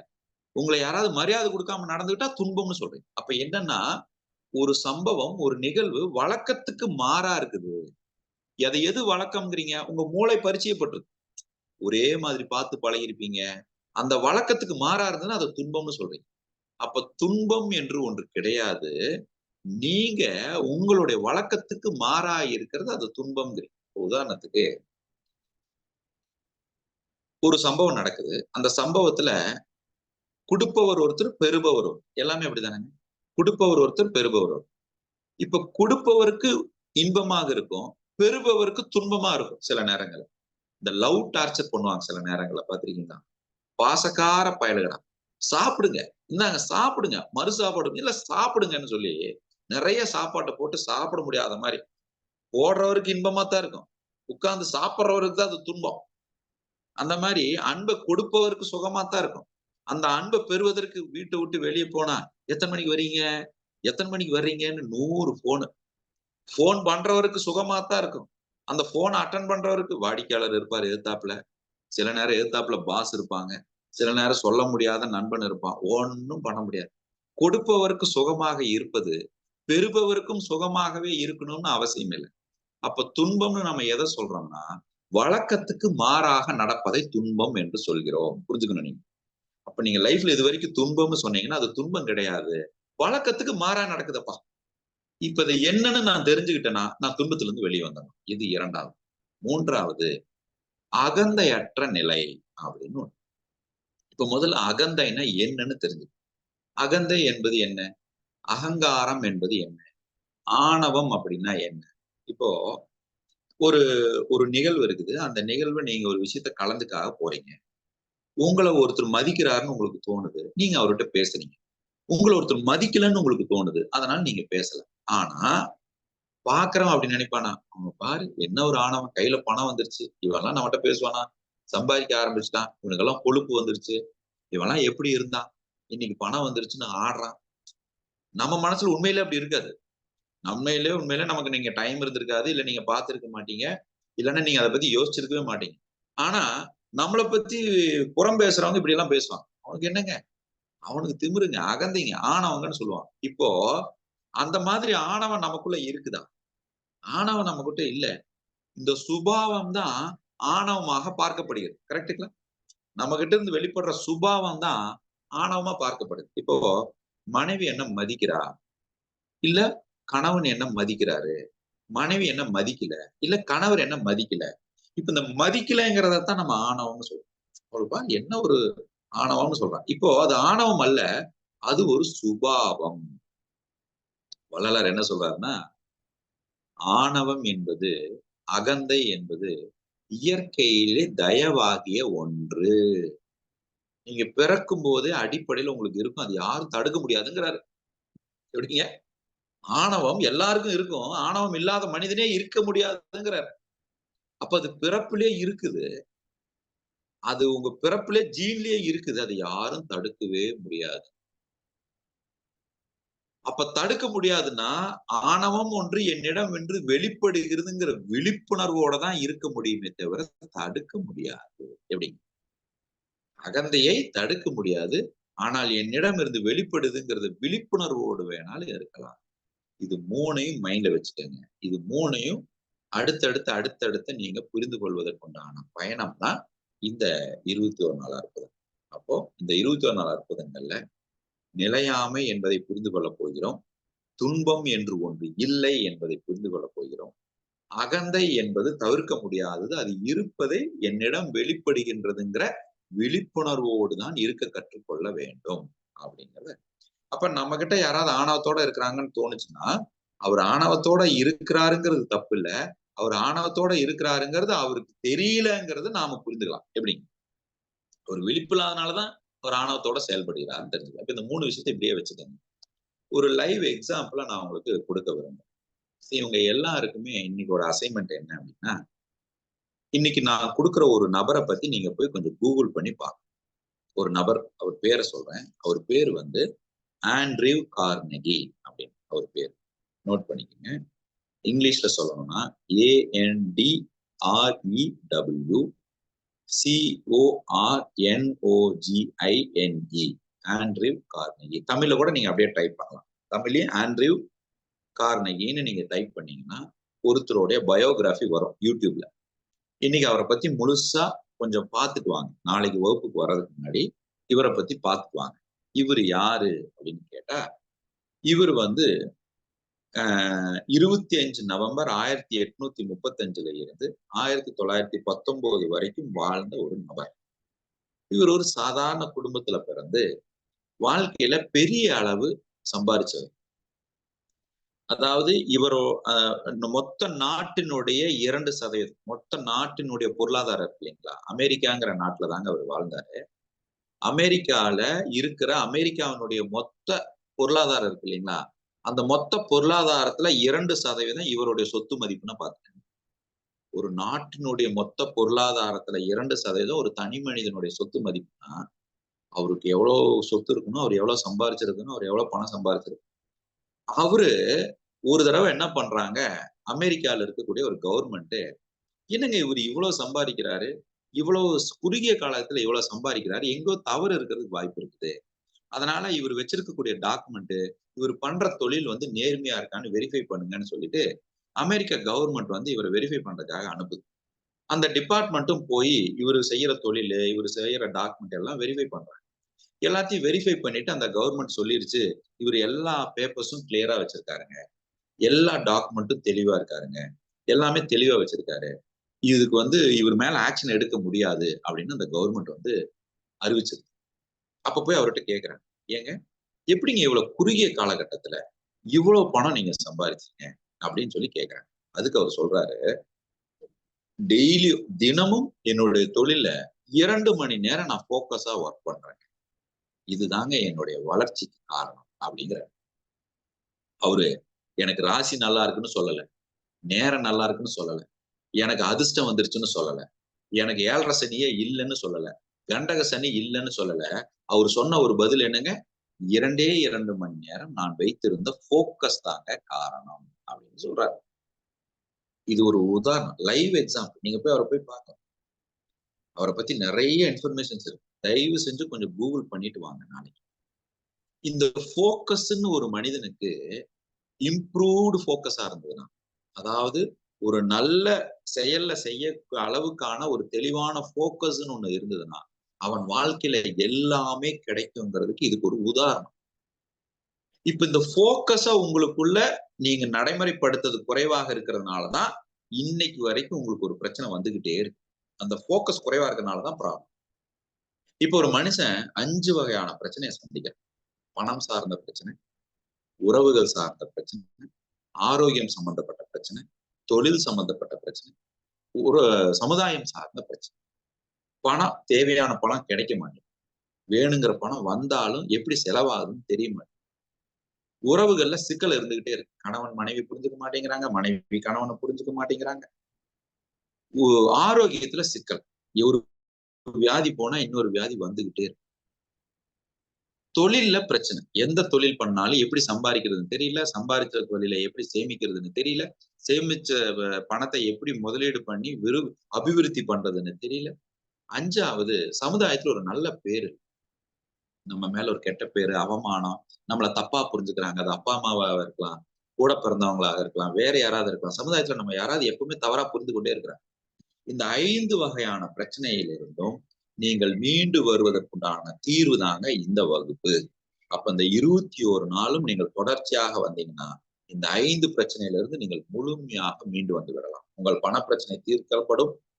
உங்களுடைய உறவு பிரச்சனை சுமூகமாக்கப்படும். உங்களுடைய தொழில் பிரச்சனை தீர்வு கொடுக்கப்படும். உங்களுடைய ஆரோக்கியம் மேம்படும். சமுதாயத்தில் ஒரு அங்கீகாரம் கிடைக்கும். ஐயா, எனக்கு கோடிக்கணக்குல கடன் இருக்குது. நிகழ்ச்சி முடியும் போது ஏதாவது லோன் கொடுப்பீங்களா? இல்ல. உறவுதான பிரச்சனை. என் ஆள கீழ மாத்தி விடுவீங்களா? அதுவும் கிடையாது. இந்த மாதிரி தவறான யோசனைக்கு போ வேண்டாம். அதே வாழ்க்கை துணை தான், அதே தொழில் தான். ஆனா நமக்கு வாழ்க்கை அற்புதமா இருக்கும். இதுவரை நீங்கள் சம்பாதித்ததை விட அதிகமாக நீங்கள் சம்பாதிப்பதற்குண்டான சூழ்நிலையை ஏற்படுத்துவதற்கு தெளிவு கொடுக்கப்படும். அப்ப நீங்க தான் அதை செயல்படுத்த போறீங்க. அப்ப உங்க ஃபோக்கஸ் இம்ப்ரூவ் ஆகும். உங்க ஃபோக்கஸ் இம்ப்ரூவ் ஆகும்போது உங்களுடைய திறமை முழுவதுமாக செயல்படும். உங்க திறமை முழுவதுமாக செயல்படும் போது சிந்தனை சீராகும். சிந்தனை சீராகும் போது உங்க செயல்ல வீரியம் அதிகரிக்கும். செயல்ல வீரியம் அதிகரிக்கும் போது நினைத்தது நடக்கும். எப்படி? ஒவ்வொரு மாதமும் இந்த வகுப்பு ஒவ்வொரு நோக்கத்தோடு செயல்படும். ஒரு முதல் மாதம் நாங்க விதியை மாற்றுவது எப்படின்னு நடத்தணும். அடுத்தது டிசையர் ஃபார் எவ்ரிதிங், நினைத்ததெல்லாம் அடைவது எப்படி அப்படின்னு நடத்தணும். அதுக்கப்புறம் தடைகளை தகர்ப்பது எப்படி அப்படின்னு நடத்தணும். இப்போ இன்னைக்கு இந்த மாதம் இந்த வகுப்பு எதை நோக்கி பயணிக்க போகிறது அப்படின்னா, ஒட்டுமொத்தமா யூ டிசர்வ் ஃபார் எவ்ரிதிங் அப்படிங்கிறது தான் இந்த வகுப்பினுடைய. நீங்கள் அத்தனைக்கும் தகுதியுடையவர்கள். எப்படி? ஏன்? அதுதாங்க இந்த மாதத்துடைய வகுப்பு. You deserve for everything. நீங்க வாழ்க்கையில எல்லாத்துக்கும் தகுதியானவர்கள். எப்படி? உங்க ஃபோக்கஸ் இம்ப்ரூவ் ஆச்சுன்னா, நீங்க அத்தனைக்கும் தகுதியானவர்கள். என்ன வேணும்னு நினைக்கிறீங்களோ, அது அத்தனைக்கும் நீங்கள் தகுதியானவர். ஆனா, அது கிடைப்பதற்கு உண்டான ஃபோக்கஸ் என்கிட்ட குறைவா இருக்குது. அதனாலதான் எனக்கு கிடைக்கலங்கிறத நீங்க புரிஞ்சுக்கணும். இப்போ எதார்த்தமா ஒரு 2 விஷயத்த நான் சொல்றேங்க. ஏற்கனவே என்னோட வகுப்புல இருந்தவங்களுக்கு இந்த செய்தி தெரியும். பட் இருந்தாலும் புதிதாக இருப்பவர்களுக்காக இந்த செய்தி. ஏன்னா இந்த செய்திக்குள்ள தான் அடிப்படை இருக்கு. இப்ப யூ டிசர்வ் ஃபார் எவ்ரிதிங் அப்படின்னு நான் சொல்லிட்டேன். நீங்கள் அத்தனைக்கும் தகுதியானவர்னு சொல்லிட்டேன். ஆனா அப்படி இருந்தும் எனக்கு ஏங்க இன்னும் பணம் கிடைக்க மாட்டேங்குது? அப்படி இருந்தும் எனக்கு ஏங்க இன்னும் கடன் அடைய மாட்டேங்குது? அப்படி இருந்தும் ஏங்க என் உறவுகள்ல எனக்கு சிக்கல் இருந்துகிட்டே இருக்குது? என் மனைவி சந்தேகப்படுறா, கணவர் கொடுமைப்படுத்துறாரு, எனக்கு சுமூகமான வாழ்க்கை சூழல் இல்ல. அத்தனைக்கும் நான் தகுதியுடையவனா இருந்தா எனக்கு ஏங்க ஆரோக்கியம் கெட்டு போயிருக்கு? அத்தனைக்கும் நான் தகுதியுடையவனாக இருந்தா எனக்கு ஏங்க தொழில்ல நினைச்ச மாதிரி வளர்ச்சி இல்ல? 3 விஷயத்த நினைவுபடுத்துறேன். நிலையாமை, துன்பம், அகந்தையற்ற நிலை. இப்ப நிலையாமை, இப்ப நீங்க நினைக்கிறதுதான் நிரந்தரங்கிறது கிடையாது. புரியுதுங்களா? இப்ப கையில பணம் இல்ல, இதுதான் நிரந்தரம்னு கிடையாது. இப்ப தொழில்ல வளர்ச்சி இல்ல, இதுதான் நிரந்தரம்னு கிடையாது. நிலையாமை, மறந்துடாதீங்க. 2வது துன்பம், வழக்கத்துக்கு மாறாக நடக்குது. அதுதான் நீங்க துன்பம்னு சொல்றீங்க. 3வது அகந்தையற்ற நிலை. என்னிடம் இருந்த அகந்தை வெளிப்படுவதுங்கிற விழிப்புணர்வு இல்லாம இருந்தாலும் நான் மாட்டிக்குவேன். உங்க போக்கஸ டிஸ்டர்ப் பண்றது இந்த 3 தான். உங்களுடைய கவனத்தை டிஸ்டர்ப் பண்றது இந்த 3 தான். 1 நிலையாமைங்கிற விழிப்புணர்வு இல்ல. 2வது துன்பம் எதுங்கிற விழிப்புணர்வு இல்ல. மூணாவது அகந்தைங்கிற விழிப்புணர்வு இல்லை. இது மூணுக்கும் உண்டான தெளிவை கொடுப்பதுதான் இந்த வகுப்பு. இதுக்கு இந்த ரெண்டு விஷயத்த நீங்க புரிஞ்சுக்கணும். இந்த நிலையாமை, துன்பம், அகந்தையற்றதுங்கிறத பத்தி உங்களுக்கு ஒரு விழிப்புணர்வு ஏற்படணும்னா ஒரு 2 கேள்விக்கு நான் பதில் சொல்றேன். இதை நீங்க கொஞ்சம் தீர்க்கமா புரிஞ்சுக்கணும். என்னுடைய முதல் கேள்வி, நம்ம எல்லாருமே 10 மாதம் அம்மாவுடைய வயித்துல கருவுல இருந்து நம்ம வெளியே வந்தோம். அப்ப நம்ம ஒரு பிறந்த நாள் கொண்டாடணும்னா 10 மாசத்துக்கு கழிச்சு தானே பிறந்த நாள் கொண்டாடணும். ஏன் 12 மாசத்துக்கு ஒரு தடவை பிறந்த நாள் கொண்டாடுறோம் அப்படின்னு கேட்டா, ஒரு கரு உருவாவதற்கு கோடிக்கணக்கான அணுல இருந்து ஒரே ஒரு அணு மட்டும்தான் உயிர் பெற்று கருவாக வளருகிறது. அப்போ அந்த அணு தந்தையிடம் உருவாகி 60 நாட்கள் தயாராகுது. 61வது நாள் தாயிடம் வந்து தாயினுடைய நாதத்துல விழுந்து அந்த கரு உருவாகுது. அப்ப அப்பா கிட்ட 2 மாசம், அம்மா கிட்ட 10 மாசம், ரெண்டும் சேர்ந்தது 12 மாசம். அப்போ ஒரு குழந்தை பிறக்கும் பொழுது தந்தையோட இன்ஃபுளுன்ஸும் இருக்கும், தாயோட இன்ஃபுளுன்ஸும் இருக்கும். அதுதான் டிஎன்ஏ, மூலக்கூறு. டிஎன்ஏ இருக்கு இல்லைங்களா, நம்ம ஜீன் இருக்கு இல்லையா. இப்ப இந்த ஜீன்ல அப்பாவுடைய சுபாவமும் இருக்கும், அம்மாவுடைய சுபாவமும் இருக்கும். இதை நீங்க தவிர்க்கவே முடியாது. இன்னொரு விஷயம் நோட் பண்ணிக்கங்க. இப்ப நீங்க இதையும் நீங்க எழுதிக்கணும். ஜீன் எடிட்டிங் அப்படின்னு பேரு. இதுக்கு பேரு ஜீன் எடிட்டிங். அந்த டெக்னாலஜிக்கு பேரு CRISP-9R அப்படின்னு பேரு. CRISP 9 போட்டு ஒரு ஆர், ஆல்பபெட்ல ஆர். இந்த டெக்னாலஜி தான் ஜீன் எடிட்டிங்கிற டெக்னாலஜி. இப்ப நான் சொன்னேன் இல்லைங்களா, ஒரு மனிதன் தன்னுடைய வளர்ச்சியில் தடைபடுவதற்கு, ஒரு மனிதன் தனக்கு ஏற்படுகின்ற தடைகளை தகர்ப்பதற்கு, ஒரு மனிதன் வெற்றி பெறுவதற்கு அவனுடைய ஜீன்ல இருக்கிற பதிவுகள் தான் காரணம். அந்த பதிவுகள்ல உங்களுக்கு தெளிவு கிடைச்சிருச்சுன்னா நீங்க வாழ்க்கையில விதியை வென்று விடலாம், நீங்கள் தடைகளை தகர்த்து விடலாம், நீங்க நினைச்சதை அடைந்து விடலாம். அப்ப யூ டிசர்வ் ஃபார் எவ்ரிதிங் அப்படின்னா, உங்க ஜீன்ல என்ன இருக்குதுங்கிறது தெரிஞ்சுக்கிட்டீங்கன்னா அதை நீங்க மாத்தி அமைக்கிறது எப்படி, அது வெளிப்படாமல் இருக்கிறது எப்படிங்கிற விழிப்புணர்வோடு வாழ்ந்தாலே போதும். அப்ப அந்த ஜீன்ல வர்ற, டிஎன்ஏல வர்ற மெமரி, அதுக்கு பேரு ஜெனட்டிக் மெமரின்னு பேரு. அந்த மெமரிக்கு பேரு ஜெனட்டிக் மெமரின்னு பேரு. இப்ப நீங்க ஒரு செயலை செய்றீங்க, பணம் சம்பாதிக்கிறதுக்காக ஒரு செயலை செய்றீங்க. அந்த செயலை செய்யும் போது நீங்க சப்கான்சியஸ் மைண்ட், கான்சியஸ் மைண்ட்னு 2 மைண்ட் இருக்கு. இப்ப மேல் மனம் ஒண்ணு சொல்லும், ஆள் மனம் ஒண்ணு சொல்லும். இப்ப மேல் மனம் சொல்றது உங்க அறிவு சொல்லுது, உங்க ஆள் மனம் சொல்லுது உங்க ஜீன்ல இருக்கிற மெமரியே சொல்லுது. அதை நீங்க கண்ட்ரோலே பண்ண முடியாது. ஆள் மனம் சொல்றதை கண்ட்ரோல் பண்ண முடியுமா? இப்ப உதாரணத்துக்கு ஒருத்தன் தண்ணி போட்டு உளறான்னு சொல்றீங்கல்ல, அவன் தண்ணி போட்டு உளறது இல்ல, தண்ணி போட்டா உண்மைத்தான் பேசுறான். என்னங்கிறீங்க? தூக்கத்துல பேசுறாங்கிறீங்க, தூக்கத்துல உளறாங்கிறீங்க. தூக்கத்துல உளரல, அவன் தூக்கத்துல ஆள் மனதுல இருக்கிறதா பேசுறான். இப்ப உங்க ஆள் மனதுல இருக்கிறது உங்க ஜெனட்டிக் மெமரியில இருக்கிற பதிவு. உங்க மேல் மனதுல இருக்கிறது நீங்க பார்த்தது, கேட்டது, ஐம்புலன்களால ஒரு அறிவை வளர்த்துக்கிட்டீங்க இல்லையா, அந்த அறிவை வெளிப்படுத்துது. இப்ப நீங்க எந்த செயலை செஞ்சீங்கனாலும் அறிவை கொண்டு செஞ்சீங்கனாலும் நிரந்தரமாக செயல்பட முடியாது. உணர்வை கொண்டு செயல் செய்ய வேண்டும். அப்ப மனதை கவனித்து உணர்வை கொண்டு செயல் செய்யும். அப்ப இன்னைக்கு உங்களுக்கு பணம் கிடைக்கல, உறவு சரியா இல்ல, இந்த 5 பிரச்சனைக்கு காரணம் அறிவை கொண்டு இந்த சிக்கல்களை தீர்ப்பதற்கு முயற்சி செய்து கொண்டிருக்கிறீர்கள். அது நிரந்தர தீர்வை கொடுக்காது. உணர்வை கொண்டு இந்த சிக்கலை தீர்க்க வேண்டும். ரொம்ப சிம்பிள். இப்ப உணர்வை கொண்டு சிக்கலை தீர்க்க வேண்டும்னா உணர்வை உருவாக்குறதா அந்த ஜீன்ல இருக்கிற மெமரி. எப்படிங்க? இந்த உணர்வுகளை உருவாக்குறது அந்த ஜீன்ல இருக்கிற மெமரி. அப்ப அது என்னங்கிறத நாளைக்கு வகுப்புல பார்ப்போம். இன்னைக்கு நீங்க தெரிந்து கொள்ள வேண்டியது, இந்த ஜீன்ல இருக்கிற மெமரி தான் நமக்கு ஒரு விஷயத்தை உருவாக்கி கொண்டிருக்கிறது. இது முதல் கேள்விக்கு பதில். 2வது கேள்வி, இந்த தாயிடம் கருவாக பிறக்கக்கூடிய குழந்தை 3 மாசத்துல ஒரு ஸ்கேன் பண்றாங்க, 5 மாசத்துல ஒரு ஸ்கேன் பண்றாங்க, 9 மாசத்துல ஸ்கேன் பண்றாங்க. இந்த ஸ்கேன்ல தாயினுடைய வயித்துல வச்சு ஸ்கேன் பண்ணும்போது லப்டப் லப்டப் லப்டப்னு ஒரு சத்தம் கேக்குது. அந்த பல்ஸ வச்சுதான் குழந்தை ஆரோக்கியமாக இருக்குதான்னு டெஸ்ட் பண்றாங்க. அப்ப அந்த பல்ஸ் இதய துடிப்புன்னு தானே சொல்றாங்க. 3 மாசத்துல குழந்தைக்கு இதயமே வளர்ந்திருக்காது. இதயமே வளராத இடத்துல இதய துடிப்பு எங்கிருந்து கேக்குதுன்னு சொன்னா, தாயினுடைய மூச்சு காத்து தான் இதய துடிப்பாக வெளிப்படுகின்றதுதான் உண்மை.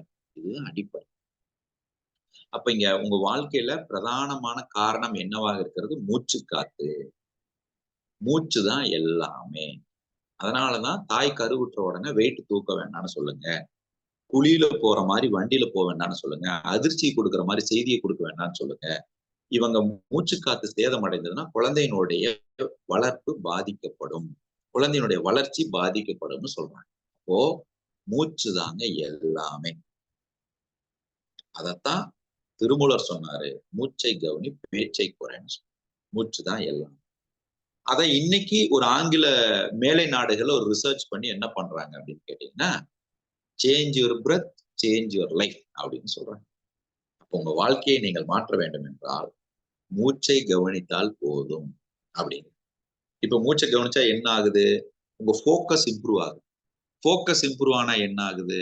உங்க செயல்ல தீவிரம் காட்டுது. தீவிரம் ஏன் காட்டுதீங்க? உங்களுடைய நிதானம் கூடுது. அப்ப பாருங்க, நீங்க செய்யற ஒவ்வொரு செயலிலுமே உங்களுடைய நிதானம் அவசியம். நிதானத்திற்கு தோன்றுகின்ற எண்ணங்களை கவனிப்பது அவசியம். எண்ணங்களை கவனிப்பதற்கு மூச்சை கவனிப்பது அவசியம்.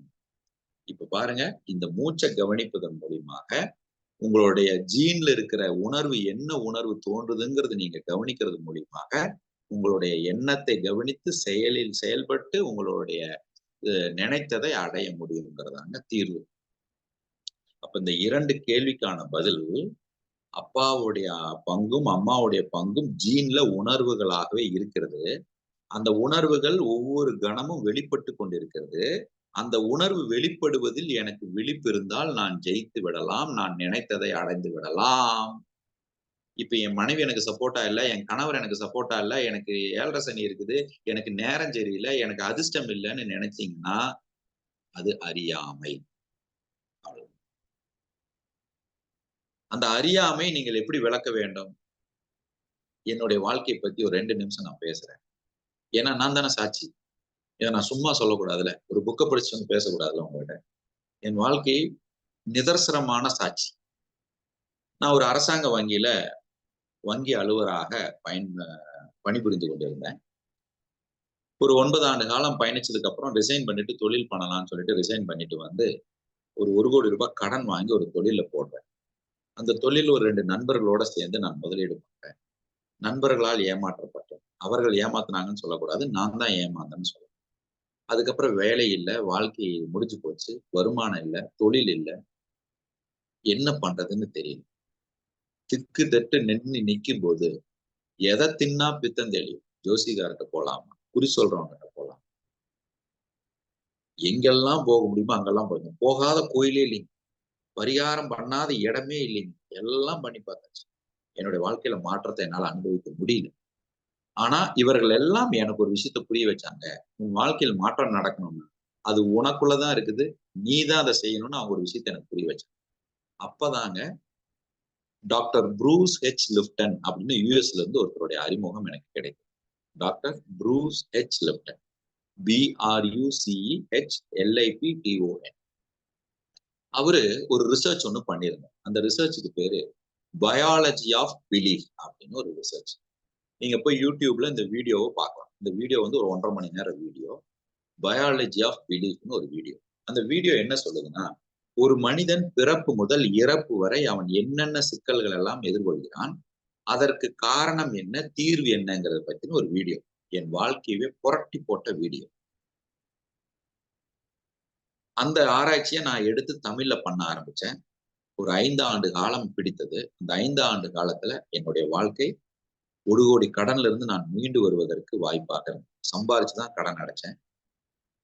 என்னுடைய வாழ்க்கை இன்னைக்கு அழகான குழந்தைகள், அன்பான மனைவி, அற்புதமான வாழ்க்கையாக இருப்பதற்கு ஒரே காரணம், என்னுடைய சிக்கல்களுக்கு காரணமும் நான் தான், தீர்வும் நான் தான்ங்கிற விழிப்புணர்வு தாங்க. வேற எதுவும் கிடையாது.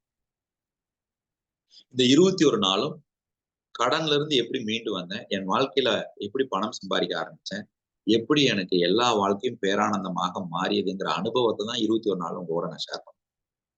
ஒண்ணுமே இல்லாம இருந்த ஒருத்தன் ரேஸ் கோர்ஸ்ல சாரதாம்பாள் கோயிலுக்கு ஆப்போசிட்ல மரத்தடிக்கு கீழே திண்டுக்கு கீழே படுத்துட்டு இருந்தேன். ஒரு 7-8 வருஷத்துக்கு முன்னாடி படுத்துட்டு இருந்தவன் இன்னைக்கு மாசம் குறைந்தபட்சம் 8 லட்சத்துக்கு மேல சம்பாதிக்கிறதுக்குண்டான வாய்ப்பை இந்த இயற்கை உருவாக்கி போக்கஸ் தாங்க காரணம். வேற ஒண்ணுமே இல்லை. போக்கஸ் மட்டுமே காரணம். உங்களுடைய விழிப்புணர்வு மட்டுமே காரணம். அப்போ நல்லா இருந்ததும் நான் தான், நல்லா இல்லாம இருக்கிறதும் நான் தான்.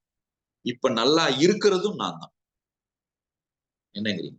பணம் சம்பாரிச்சதும் நான் தான். ஒரு கட்டத்துல பணம் நெறைய இருந்தது.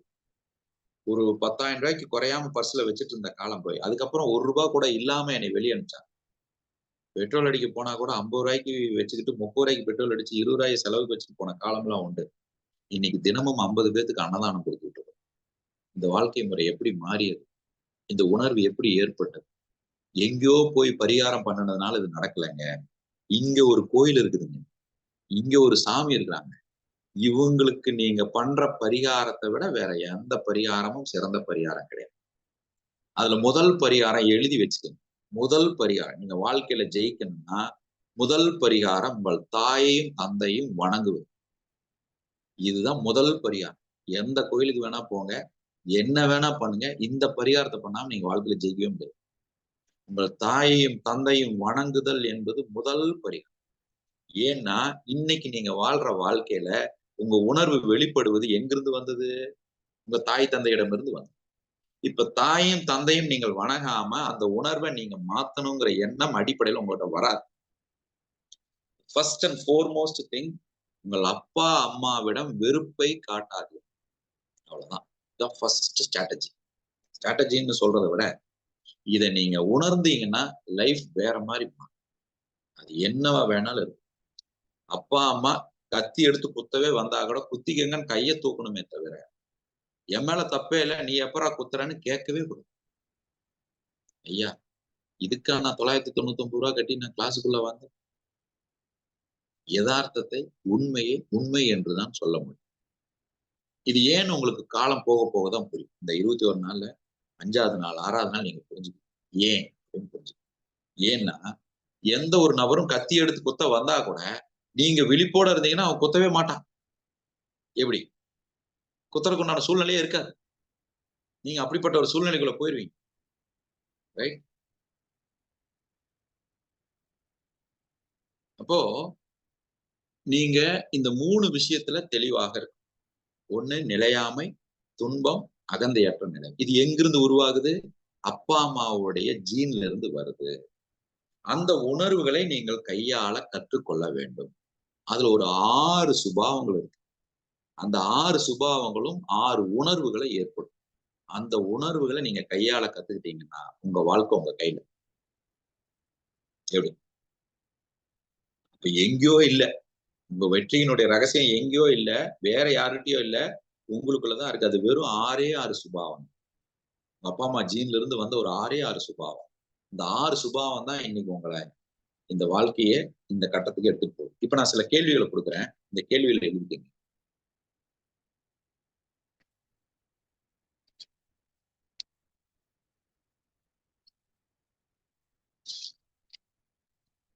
ஃபர்ஸ்ட் கேள்வி. எனக்கு என்ன வேணும்? எனக்கு என்ன வேண்டும்? What do you want? What I want? What do I want? எப்படி வேணா எடுத்துக்கலாம். உங்களுக்கு என்ன எனக்கு என்ன வேண்டும்? ஃபர்ஸ்ட் கேள்வி எனக்கு என்ன வேண்டும்? 2வது கேள்வி, எனக்கு அது எப்ப வேண்டும்? எப்பொழுது வேண்டும்? ஃபர்ஸ்ட் கேள்வி எனக்கு என்ன வேண்டும்? 2வது கேள்வி, எப்போது அது எனக்கு வேண்டும்? என்ன வேண்டும்? எப்போது அது எனக்கு வேண்டும்?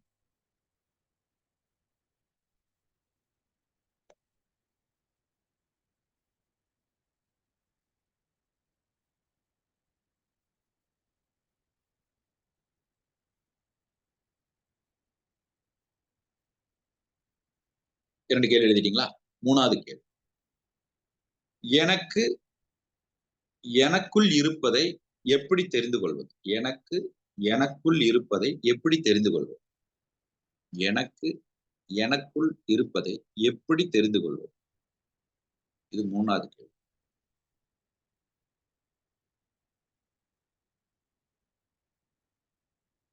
4வது கேள்வி, என்னை சுற்றி இருக்கக்கூடிய என்னை சுற்றி இருக்கக்கூடிய வாய்ப்புகளை உணர்ந்து கொள்வது எப்படி? என்னை சுற்றி இருக்கக்கூடிய வாய்ப்புகளை உணர்ந்து கொள்வது எப்படி?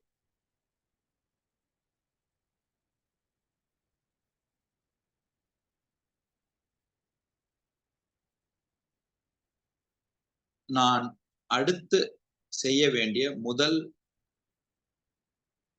முயற்சி அல்லது முதல் செயல் என்ன?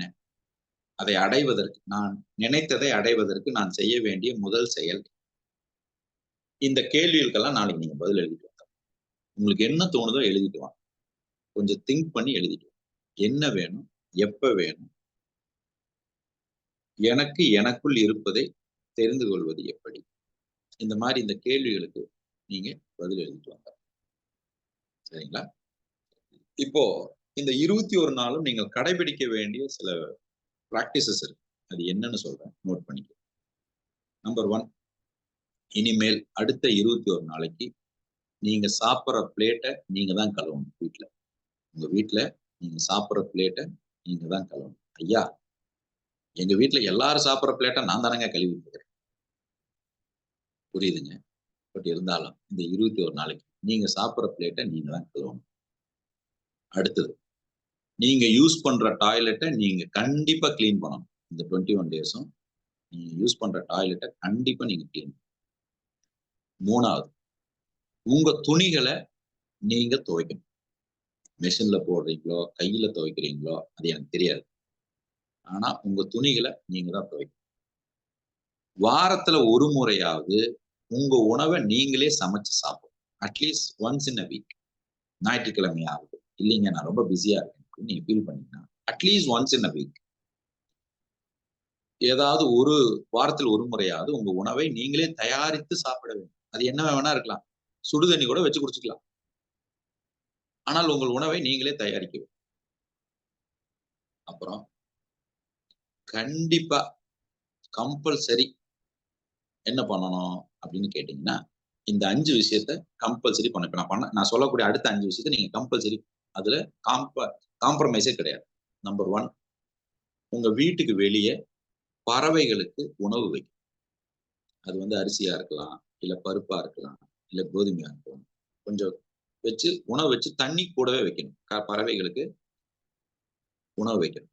2வது, எறும்புக்கு நாட்டு சர்க்கரை வைக்கணும்.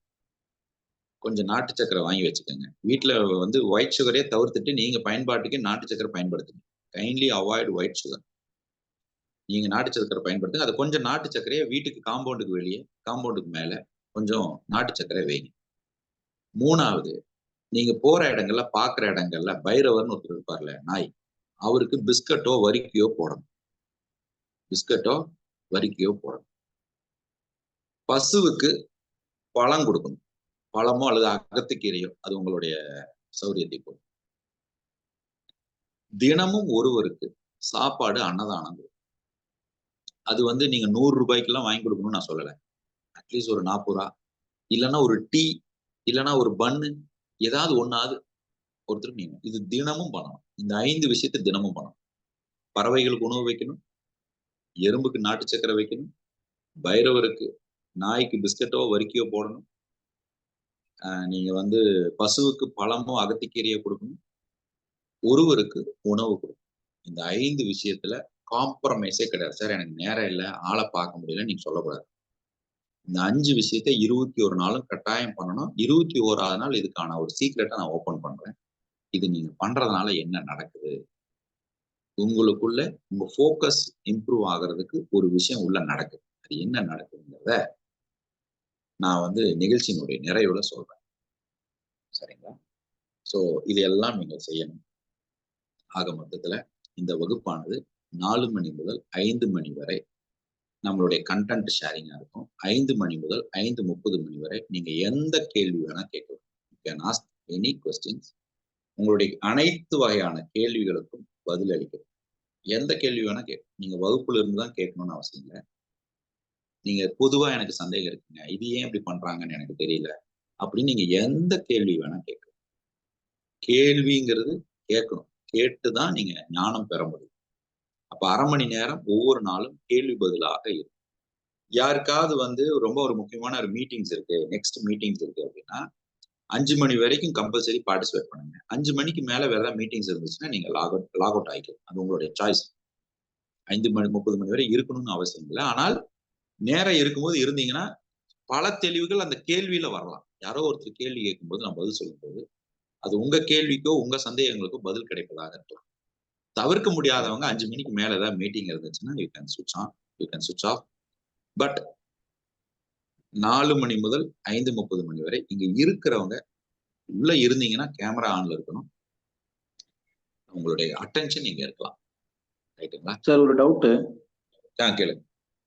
அந்த அடுத்த 21 டேஸ்க்கு இந்த பிளேட்டை கழுகுங்க அப்படின்னு சொன்னீங்க இல்லையா? அதுல இந்த பிளேட் கழுகுறது, அப்புறம் டாய்லெட் கிளீனிங், ட்ரெஸ்ஸை வாஷ் பண்றது சொன்னீங்க. அட்லீஸ்ட் ஒரு வீக்குக்கு ஒரு நாள் குக் பண்ண சொன்னீங்க. 5வது பாயிண்ட் வந்து நோட் பண்ணல சார். இல்லைங்க, 5வது தான் 5 விஷயம்னு சொல்லி நான் இதை சொன்னேன். ஓ, 5வது தான் அந்த 5 விஷயம். Okay okay sir, thank you.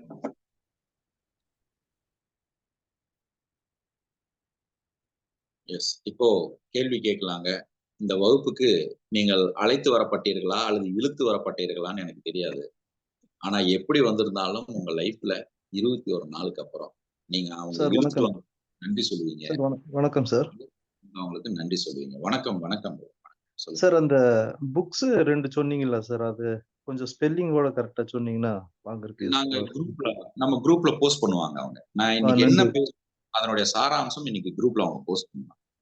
நன்றி சார், நன்றி. Don't worry. அந்த ஆண்ட்ரூ கார்னகி அந்த வீடியோ இது எல்லாமே குரூப்ல போஸ்ட் பண்ணுவாங்க.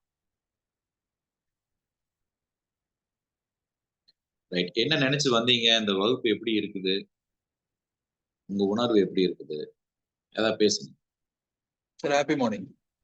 வணக்கம் வணக்கம் சார். வந்து அந்த 5 பாயிண்ட் சொன்னீங்க இல்லையா லாஸ்டா? ஆமா. அதுல வந்து சார் நான் வந்து ஒரு கொரோனா டைம்ல இருந்து டெய்லி வந்துமே அன்னதானம் பண்ணிட்டு இருக்கேன் சார். இப்ப அது வந்து இதோட பண்ணிடலாமா சார், இல்ல தனியா பண்ண? அதாவது நீங்க 10 மெம்பர்ஸ் எப்படி பண்றீங்க? நீங்க சமைச்சு கொடுக்குறீங்களா இல்ல நீங்க பர்சனலா கொடுக்குறீங்க? இல்லை சார், அது வந்து ஒரு 60 to 70 மெம்பர்ஸ் இருக்கிறோம். இல்ல அவங்க வந்து ஒரு ஃபண்ட் கொடுத்து அது அப்ளிகபிள் ஆகும். நீங்க பர்சனலா கையில நீங்க பர்சனலா. ஆமா, இண்டிவிஜுவல். ஓகே. அதாவது இந்த 5 விஷயம் செய்யும் போது ஒரு உணர்வு இருக்கு. நான் கிளைமேக்ஸ்ல சொல்லணும். இப்ப நீங்க கேட்டனால இப்பவே சொல்றேன். இந்த 5 விஷயத்துல எறும்புக்கு நாட்டு சக்கரை வைக்கும் போதும், பறவைக்கு உணவு வைக்கும் போதும், நாய்க்கு பிஸ்கட் போடும் போதும், பசுவுக்கு பழம் கொடுக்கும் போதும், அன்னதானம் பண்ணும் போதும், இந்த கணம் இந்த உயிருக்கு இப்ப நான் சாப்பாடு கொடுத்துட்டேன், அடுத்த கணம் இந்த உயிருக்கு உணவு கிடைக்கணுங்கிற பிரார்த்தனையோட கொடுக்கணும். இன்னைக்கு நீங்க கொடுத்துட்டீங்க, நாளைக்கு யார் கொடுப்பா? நாளைக்கு அது யார் பாப்பா? இந்த கணம் கொடுப்பதற்கு எனக்கு வாய்ப்பு கிடைத்ததற்கு நன்றி. ஒவ்வொரு கணமும் இந்த உயிர் பசி இல்லாமல் இருக்கட்டும். அதாவது உங்க குழந்தைக்கு நீங்க பரிமாறினா எப்படி உணர்வுல பரிமாறுவீங்க? அந்த உணர்வுல கொடுங்க. நாய்க்கு பிஸ்கட் போட்டா கூட குழந்தைக்கு நீங்க சாப்பாடு கொடுத்தா எப்படி கொடுப்பீங்க? உங்க குழந்தைக்கு நீங்க சோறு ஊட்டினா எப்படி ஊட்டுவீங்க? அந்த உணர்வுல கொடுக்கணும். என் குழந்தைக்கு கொடுக்குறான்னு சொல்லி போட்டு நாயோட வாயை பிடிச்சி போய் வலிக்கன்னு சொல்லி கூடாது. அப்படிலாம் பண்ணக்கூடாது. ஹலோ, சிரிக்கலாங்க. 4 மணிக்கு எந்திரிச்சு இருந்தா எப்படிங்க?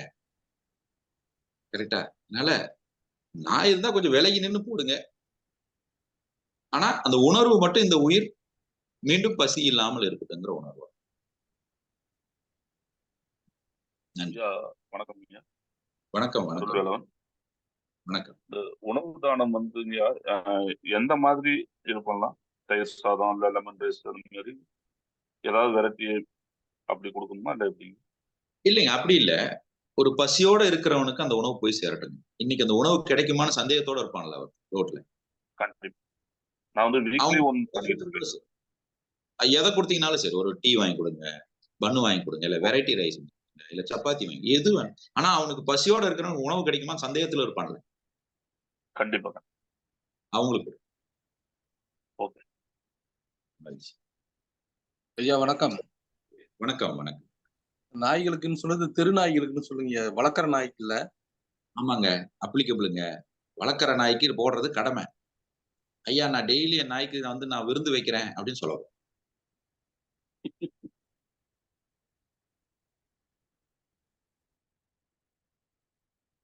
இன்னைக்கு வகுப்பு எப்படி இருந்ததுங்க? ஏதாவது ஃபீட்பேக் கொடுங்க சார். வணக்கம் சார். வணக்கம் வணக்கம் வணக்கம் தண்டபாணி சார். நல்லா இருக்கீங்களா? நல்லா இருக்கேன். நீங்க நல்லா இருக்கீங்களா? நல்லா இருக்கு சார். சார் அப்பதான் இது பேரூர் கோயில்ல சார், பேரூர் அந்த ஆத்துல இந்த காரியங்கள்லாம் பண்றாங்க இல்லைங்களா? ஆமா. ஆமா அந்த டைம்ல தான் பண்ணிட்டு அப்புறம் அங்க வந்து இது வழக்கமா நடக்கும். மாடு கட்டி வச்சிருப்பாங்க, அகத்திக்கீரை கொடுக்கறது. கரெக்ட். அப்புறம் சாப்பாடு பொட்டணம்லாம் விற்பாங்க. Okay. அது வாங்கி அப்படியே அங்க பக்கத்துல இருக்கிற அந்த இவங்களுக்கு கொடுக்கறது. அங்க என்ன நடக்குதுன்னா மாடு சாப்பிட்டுரும். அது அங்க இருக்கிற அந்த இவங்க என்ன பண்ணுவாங்கன்னா வாங்கி மறுபடியும் கொண்டு போய் அங்க கடையிலேயே கொடுத்து வாங்கிடுவாங்க ருட்டீனா. அந்த மாதிரி ஒரு மேஜிக் மாதிரி நடக்கும். அந்த மாதிரி இல்லாம ரியலா யாரு பசியோடு இருக்கிறாங்களோ அவங்களுக்கு கொண்டு போய் கொடுக்கணும். அதுதான் உண்மை. அதாவது இப்ப நீங்க செய்யறதனுடைய பர்பஸ் என்னன்னு தெரிஞ்சுக்கங்க. நான் ஏன் இதை செய்ய சொல்றேன்னா, இந்த விஷயத்தை ஏன் செய்ய சொல்றேன்னா, நீங்க கொடுக்கும்போது அந்த பக்கம் ஒரு உணர்வு வெளிப்படுதுல்ல, அதை நீங்க பாப்பீங்க. 21 நாளும் நீங்க பாப்பீங்க. அந்த வாங்குறவனுக்கு ஒரு உணர்வு இருக்கும் பாருங்க. அந்த உயிர் சாப்பிடும்போது ஒரு மகிழ்ச்சி இருக்கும் பாருங்க. இந்த நாய் அப்படி நீங்க போட்ட உடனே பசியோட வந்து அப்படி சாப்பிடும் பாருங்க. இந்த பறவை வந்து சாப்பிடும் பாருங்க. இது நீங்க நான் இதை சொல்றதை விட நீங்க அனுபவிக்கணும். இந்த வகுப்பு வந்து உங்களை உணர வைக்கிற வகுப்பு. ஏதோ நான் உட்கார்ந்து கிளாஸ் எடுத்து நீங்க நோட்ஸ் எடுத்து புத்திசாலித்தனத்தை வளர்த்துக்கிற வகுப்பு கிடையாது. தயவு செஞ்சு அப்படி நினைக்காதீங்க. இது புத்திசாலித்தனத்தை வளர்த்துக்கிற வகுப்பு கிடையாது. உணர்வால் உணருகின்ற வகுப்பு. சார் வணக்கம் சார். வணக்கம். சார் இன்னொரு எனக்குள்ள உறுத்திட்டு இருக்கிற ஒரு சின்ன விஷயம் என்னன்னு கேட்டீங்கன்னா, இப்ப முதல் பரிகாரம் வந்து தாய் தந்தை வந்து வணங்குது அப்படின்னு சொல்லியிருக்கீங்க. ஆமா. இப்ப என்னைய பொறுத்தளவு சார் நான் வந்து எந்த தப்பு நடந்தாலும் அது தாய் தந்தையா இருந்தாலும் வந்து நான் தட்டி கேட்டுருவேன். அந்த மாரி எனக்கு நடந்த ஒரு இன்சிடென்ட் சொல்றேங்க. அதுக்கு என்ன பரிகாரம் அப்படின்னு நீங்களே சொல்லுங்க. என் மனைவி வந்து பிரெக்னன்ட்டா இருக்கிற டைமுங்க. அப்போ வந்து மாமியாரும் வந்திருந்தாங்க, எங்க அம்மாவும் வந்திருந்தாங்க. அப்போ வந்துட்டு இன்னொரு பக்கத்து வீட்டு பையன். அவன வந்து அவங்க ஒய்ஃப் வந்து பிரெக்னன்ட் ஊருக்கு போயிருக்காங்க. அவன் தனியா தான் இருக்கான். அப்ப நான் என்ன பண்ணேன்னா, சரி நீ தனியா தான் இருக்க. எங்க வீட்ல வந்து இன்னைக்கு சாப்பிடலாம். நைட் சாப்பிடலாம் அப்படின்னு சொல்லிட்டு, அந்த பையன்கிட்ட சொல்லிட்டேங்க. அவனும் சரி அப்படின்ட்டான். அப்புறம் நான் வந்து ஒய்ஃப் கிட்ட சொன்னேன். இந்த மாரி அந்த பையன் இன்னைக்கு வந்து சாப்பிடுவான் அப்படின்னு சொல்லி நான் சொல்லிட்டேங்க. அப்புறம் எல்லாத்துக்கும் தெரியும் அந்த பையன் வருவான்ட்டு. அப்புறம் எங்க அம்மா என்ன பண்ணாங்கன்னா, அ அரிசிய வந்து கம்மியா போட்டு லாஸ்ட்க்கு என் ஒய்ஃப்க்கு வந்து சாப்பாடு இல்லாத ஒரு சூழ்நிலை ஆயிருச்சுங்க. அப்புறம் என் ஒய்ஃப் வந்து எனக்கு சொன்னாங்க, "சாப்பிட்டியா?" அப்படிங்கும்போது, "இல்ல சாப்பாடு இல்ல. தீர்ந்துருச்சு" அப்படின்னாங்க. அதுக்கப்புறம் அந்த கோவத்துல வந்து எங்க அம்மா வந்து சத்தம் போட்டாங்க. நான் தான் சொல்றேன்ல, அந்த பையன் வந்து சாப்பிடுவான்னு சொல்றேன்ல, எதுக்கு வந்து அரிசிய கம்மியா போடுறீங்க? ஏன் அரிசி இல்லையா இப்போ?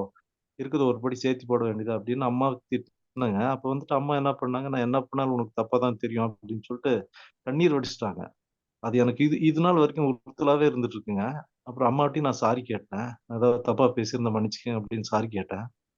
இதுக்கு வந்து என்ன பண்ணணும் அப்படின்னு எனக்கு தெரியலங்க. அதுக்கு இது ஒரு எப்ப நடந்தது? எப்ப நடந்தது? சார் இது வந்து ஒரு 10 இயர்ஸ் இருக்கும் சார். இந்த 10 வருஷத்துக்கு அப்புறமும் இந்த சம்பவம் இன்னும் இப்ப நடந்த மாதிரியே நமக்கு தோணுதே ஏன்?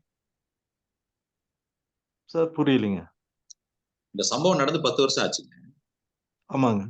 ஆனா இப்ப நான் அத சொல்லும்போது கூட எனக்கு இப்ப நடந்த மாரியே உங்க உணர்வு வெளிப்படுதே. ஏன்னு கேட்டேன். ஆமாங்க. இல்ல அதுதான் நான் ஏதோ அம்மாவோட தப்பு கண்ணீர். பண்ணிட்டனோ அப்படிங்கிற மாரி ஒரு உறுத்தல் இருக்குங்க. ஏன்னா தாய் தந்தைய நான் வணங்குறேன். எப்போ எப்போ வந்து எங்க அப்பா ஏன்? இறந்துட்டாருங்க. அம்மாவ பார்த்தாலும் வந்து நான் கால்ல தொட்டு கும்பிடுவேங்க. அது எந்த டவுனா இருந்தாலும் சரி, எங்கேயா இருந்தாலும் சரி. நான் வந்து கால் தொட்டு கும்பிடுறது என்னுடைய பழக்கம். இருந்தாலும் எனக்குள்ள ஒரு அம்மாவ வந்து கொஞ்சம் வேதனைப்படுத்திட்டனோ ம். அப்படிங்கிற ஒரு உணர்வு இருந்துட்டு இருக்குது. எனக்கு அது புரியுது. இதுக்கு என்ன எனக்கு அது புரியுது. பண்றதுன்னு தெரியல. இல்ல பிரதர். ஏன் உங்களுக்கு அது இப்பவும் உங்களுக்கு உறுத்துது? ஏன் இப்பவும் உங்களுக்கு அது பாதிப்பா இருக்குதுன்னா, அம்மா செஞ்ச தவறுங்கிறத நான் அதாவது செஞ்ச செயல தவறாக நான் புரிந்து கொண்டேன்ங்கிற உங்களுடைய புரிதல் தான் இப்பவும் அத அப்படி உணர வைக்குது. கரெக்ட்டா? அதாவது அம்மா சரிங்க. செஞ்ச ஆமாங்க. தவறு ஆமாங்க. என்று நான் தவறாக புரிந்து கொண்டேன் அப்படிங்கிறத தான் இந்த செயல் உங்களுக்கு உணர்த்துது. சரிங்க. நீங்க எப்பவுமே நல்லா புரிஞ்சுக்கோங்க. ஒரு மனிதன் கோவப்படுவது என்பது இயல்பு. அவன் கோவப்படாம இருக்கவே முடியாது. நல்லா புரிஞ்சுக்கணும். சரிங்க சார். மனிதன் கோவப்படாம இருக்கவே முடியாது. கோபமும், அகங்காரமும் இயற்கையிலே தயவாகிய ஒன்று. அது யாருனாலயும் தடுக்க முடியாது. சரிங்க. கோவப்பட்டுட்டீங்க. அத ரியலைஸ் பண்ணி மன்னிப்பு கேட்டுட்டீங்க இல்லையா? அதுவே ஆமாங்க. பெரிய சரிங்க. நீங்க மன்னிப்பு கேட்டாச்சு இல்லையா? இப்ப நீங்க அந்த குற்ற உணர்வுலருந்து நீங்க வெளிய வரணும். சரிங்க. ஓகே. சரிங்க சார். ஆனா ஒண்ணுங்க, தாய் வந்து கண்ண கசக்கி தூங்குனாங்கன்னா, அது நம்மள பாதிக்கும். எப்படி கண்டிப்பா. பாதிக்குங்கிறது சயின்ஸ் இருக்கு. நான் ஒண்ணும் சரிங்க. சும்மா மேம்போக்காலாம் உங்ககிட்ட பேசல. I can prove. அத என்னால ப்ரூவ் பண்ண முடியும். பட் நீங்க இன்னும் வகுப்பு போக, போக இன்னும் கொஞ்சம் ஆழமா புரிஞ்சுக்குவீங்க. சரிங்க சார். ஒரு குழந்தை பிறந்த உடனே தொப்புள் கொடிய கட் பண்ண உடனே டாக்டர் சொல்றாங்க, 3 நாளைக்கு இந்த குழந்தைக்கு என்ன தோணுதோ, அம்மாக்கு என்ன சென்ஸ் ஆகுதோ குழந்தைக்கு கம்யூனிகேட் ஆகும்னு டாக்டர் சொல்றாங்க. ஆனா அது 3 நாள் இல்லைங்க. நீங்க உசுறு போற வரைக்கும் உங்களுக்கு ஏதாவதுன்னா தாய்க்கு சென்ஸ் ஆகும். கண்டிப்பா. அத உணர்ற சென்ஸ் நமக்குள்ள இருக்குது. நாம இன்னும் நீங்க அத ஆக்டிவேட் பண்ணல. அந்த ஏரியாவை இன்னும் நீங்க ஆக்டிவேட் பண்ணல. நீங்க கொஞ்சம் ஒரு மாரி இருந்து பாருங்க. உடனே உங்க அம்மாக்கு அது சென்ஸ் ஆகி மேபி உங்க அம்மா அப்ரோச் பண்ணலாம். ஏன்னா, உங்க அம்மாவுடைய நீட்சி தாங்க நீங்க. நம்மளுடைய நீட்சி தாங்க நம்ம குழந்தை. என்கிட்ட இருக்கிற அதே செல்லு தான் என் குழந்தைகிட்ட இருக்குது. இப்போ ஒத்த அதிர்வுகள் இருப்பதை ஒன்றை ஒன்று அதிர்வுகள் தூண்டும்னு சொல்லுது. அதேதான் உயிர்களுக்கும். ஒத்த ஜீனு தானே. இப்ப அப்பாவும் அம்மாவும் செய்யற பாவம் குழந்தைகளை பாதிக்கும்னு சொல்றாங்கல்ல. அது என்னது அப்பா செஞ்ச பாவத்துக்கு மகன் தண்டனை அனுபவிக்குமா? அது கிடையாது. அப்பா செய்யும் போது என்ன உணர்வுல தப்பு செஞ்சாரோ அந்த உணர்வு பையனுடைய ஜீன்ல இருக்கும்ல. ஆமா. ஹலோ, யாரும் தூங்கிறாதீங்க. அப்பா என்ன உணர்வுல தப்பு செஞ்சாரோ அதே உணர்வு பையனுடைய உணர்வுல வெளிப்படும் தானே. அப்ப அந்த தப்ப பையனும் செய்யறதுக்கு அதிக வாய்ப்பு இருக்குதுங்கிறதா உண்மை. அப்பா செஞ்ச தப்புக்கு பையன் தண்டனை அனுபவிக்கணும்னு யாரும் சொல்லல. அவரவர் செஞ்ச செயலுக்குத்தான் அவரவர் அனுபவிக்கிறார்கள். சரிங்க. அப்ப இங்க நீங்க புரிந்து கொள்ள வேண்டியது, மன்னிப்பு கேட்டீங்க, ஓகே. அதுல இருந்து நீங்க வெளியே வந்துடணும். பட் இந்த வகுப்பு உங்களுக்கு அது ஹெல்ப் பண்ணும். Don't worry. இன்னைக்கு நன்றி சார். வந்து நன்றி. வெரி வெரி பேசிக் தான் நீங்க கேட்டிருக்கீங்க.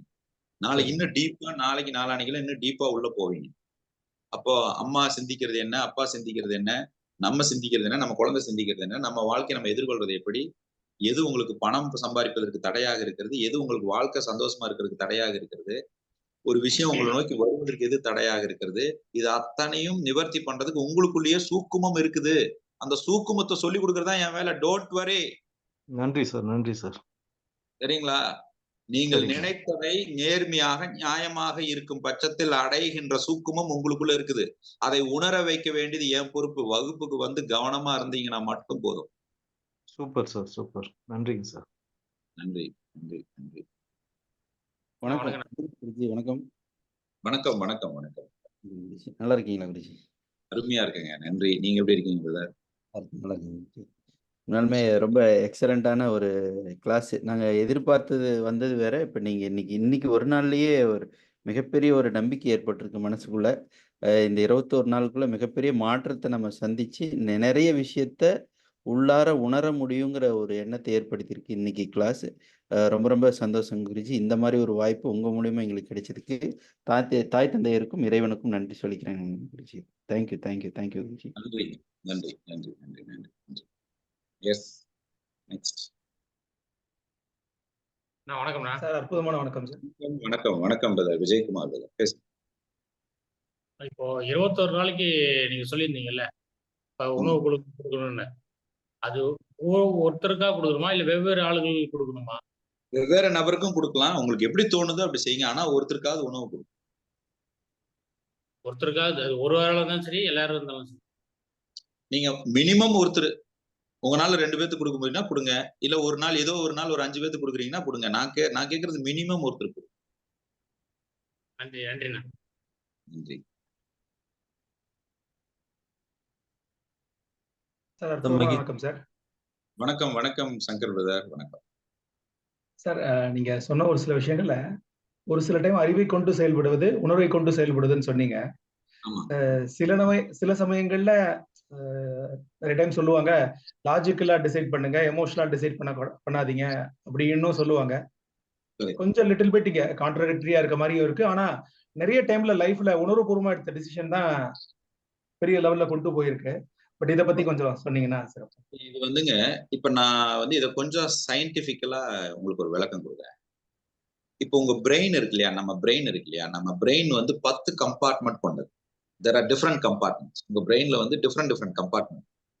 அதுல 2 முக்கியமான கம்பார்ட்மெண்ட்டை பத்தி நான் சொல்றேன். இது உங்களுக்கு புரிஞ்சுக்கிறது கொஞ்சம் ஈஸியா இருக்கும். அதுல ஒரு கம்பார்ட்மெண்ட்டுக்கு பேரு ப்ரீஃப்ரண்டல் கார்டெக்ஸ் அப்படின்னு பேரு. ஒரு கம்பார்ட்மெண்ட்டுக்கு பேரு ப்ரீஃப்ரண்டல் கார்டெக்ஸ் பேரு. இன்னொரு கம்பார்ட்மெண்ட்டுக்கு பேரு லிம்பிக் சிஸ்டம் அப்படின்னு பேரு. இந்த ப்ரீஃப்ரண்டல் கார்டெக்ஸ் என்ன பண்ணும்னா லாஜிக்கா திங்க் பண்ணும், ரேஷனலா திங்க் பண்ணும். ஒரு விஷயம் எது நடந்தாலும் அதுக்கு லாஜிக்கா எதிர்பார்க்கும். இந்த லிம்பிக் சிஸ்டம் என்ன பண்ணும்னா அதுக்கு ஒரு எமோஷனை கொடுக்கும். இப்போ உதாரணத்துக்கு ஒரு ஒரு ஒரு பையன் இருக்கிறான், ஒரு ஆண் இருக்கான். மனைவி கையை பிடிக்கும் போது ஒரு உணர்வு இருக்கு. வேற ஒரு பெண்ணினுடைய கையை பிடிக்கும் போது ஒரு உணர்வு இருக்கு. தங்கையினுடைய பெண்ணை கையை பிடிக்கும் போது ஒரு உணர்வு இருக்கு. தாயோடைய கையை பிடிக்கும் போது ஒரு உணர்வு இருக்கு. இவன் ஒரே ஜெண்டர் தானே, மேல் ஃபீமேல் தானே, ஆனா அவனுக்கு உணர்வு மட்டும் எப்படி மாறுது? இது தாய், இது தங்கை, இது மனைவி, இது ஒரு மாற்று ஒரு பெண். எது கொடுக்குது உணர்வு? அப்போ ஒரு நிகழ்வு நடக்குது. இந்த நிகழ்வு நடக்கும்போது லாஜிக் சொல்லுது, நீ ஒரு பொருளை தொடர, அந்த தொடுதல் ஒரு உணர்வு கொடுக்குது. இப்ப எது சொல்லுது? இது மட்டும் சொல்லல, லிம்பிக் சிஸ்டமும் சேர்ந்து சொல்லுது, டே நீ தொடர உணர்வு மனைவி, டே நீ இப்ப தொடர உணர்வு மாற்று பெண், நீ இப்ப இது இரண்டும் ஒன்னா வேலை செஞ்சாதான் அது வேலை செய்யணும். கரெக்டுங்களா? இது லாஜிக் புரியுதுங்களா? புரியுது. இப்ப நான் லாஜிக்க மட்டும் பார்த்தேன்னு வச்சுக்கோங்க, எதுவா இருந்தா என்ன தொடர்றதானே அப்படின்னு நான் பார்த்தேன்னு வச்சுக்கோங்க, லைஃப்ல எல்லாமே நல்லா இருக்கும்னு நினைக்கிறீங்களா? இல்ல. இப்ப நான் வெறும் உணர்வை மட்டும் பாக்குறேன்னு வச்சுக்கோங்க, எல்லாமே ஒண்ணுதான். அதுவும் இல்ல. இப்ப இது இரண்டுமே இம்பாக்ட் பண்ணுது. லாஜிக்கோட சேர்த்து ஒரு உணர்வும் வெளிப்படுது. இப்ப நீங்க லாஜிக் திங்க் பண்ணலாம், லாஜிக் ஒரு உணர்வையும் கொடுக்குது, அந்த உணர்வையும் கவனிக்கணும்னு தான் சொல்றேன். லாஜிக்கையும் பார்க்கணும், லாஜிக் பார்க்கும்போது ஒரு உணர்வு இருக்குது, அந்த உணர்வையும் பார்க்கணும். இது ரெண்டையும் சேர்த்து எடுக்கிற டைமுக்கு பேரு ரிஃப்ளெக்ஸ் டைம்னு பேர். உங்க பயிற்சியில ஒண்ணு சொல்லி கொடுத்த ஞாபகம் இருக்கா? பேனா, காயின் ஞாபகம் இருக்குங்களா? உங்க நேரடி பயிற்சியில ஒண்ணு சொல்லி கொடுத்தேன்ல, அந்த ரிஃப்ளெக்ஸ் டைம் தான் இந்த ப்ரீஃப்ரண்டல் கார்டெக்ஸுக்கு இந்த லிம்பிக் சிஸ்டம் வர்ற தொடர்பு. இந்த டைம்ல நீங்க எடுக்கிற முடிவுக்கு பேரு தான் உணர்ச்சி வசப்படுதல். சார் நான் எப்படி செஞ்சேனே எனக்கு தெரியல, இது எப்படி நடந்ததுன்னு எனக்கு தெரியல, சொல்றோமா? அப்ப லாஜிக்கும் தேவை, உணர்வும் தேவை. இது ரெண்டையும் சிங்க்ரனைஸ் பண்ணி நீங்க முடிவு எடுக்கணும். இப்ப வெறும் லாஜிக்கை மட்டும் வச்சு முடிவு எடுக்காதீங்கன்னு நான் சொல்றேன். வெறும் உணர்வு மட்டும் வச்சு முடிவு எடுக்க, இது ரெண்டையும் அப்ளை பண்ணுங்கன்னு நான் சொல்றேன். என்னை ஏற்கனவே ஒருத்தர் நண்பன் ஏமாத்திட்டான், அதுக்காக நான் இனிமேல் நான் பார்ட்னர்ஷிப்பே போடக்கூடாதுன்னு முடிவு எடுத்துன்னு வச்சுக்கேன், நான் ப்ரீஃப்ரண்டல் கார்டெக்ஸ் மட்டும் யூஸ் பண்றேன். கரெக்டா? இப்ப ஏற்கனவே நான் தொழில முதலீடு பண்ண 1 கோடி ரூபாய் முதலீடு பண்ணேன். ஒரு சாமியாரா இருந்த ஒருத்தர் தான் என்னை ஏமாத்தினாரு. இதனால சாமியாரே தப்புன்னு நான் முடிவு பண்ணாலும் தப்பு. இப்ப நான் முதலீடு பண்ணும்போது என்னை ஏற்கனவே நண்பன் ஏமாத்திட்டான், எனக்கு இது நடந்துச்சு, இந்த உணர்வையும் நான் வச்சாலும் தப்பு. இது ரெண்டையும் வச்சு மீண்டும் எடுக்கும்போது முதலீடு பண்றது தப்பு இல்ல, பார்ட்னர்ஷிப் வைக்கிறது தப்பு இல்ல, சுயநினைவோடு எப்போதும் விழிப்போட இருக்கணுங்கிற உணர்வோடு ஆழ்மனம் மேல்மனம் இரண்டையும் அப்ளை பண்ணணும். ஆனா அதுல பொதுவா உங்க ஆழ்மனம்ங்கிறது சப்கான்சியஸ் மைண்ட் உள்ளுணர்வை சார்ந்தது. மூளை சிந்திக்கிறதுக்கு முன்னாடி, அறிவை பயன்படுத்துறதுக்கு முன்னாடியே இது உங்களுக்கு விஷயத்த சொல்லிருது. அதுதான் இன்ஸ்டின்ட். அதை நான் இங்க கத்து கொடுத்துருவேன். இப்ப புரியுதுங்களா? ரொம்ப ரொம்ப சிறப்பா இருக்குங்க. மகிழ்ச்சிங்க. மகிழ்ச்சி. நன்றி நன்றி நன்றி. Yes next. சார் வணக்கம் சார்.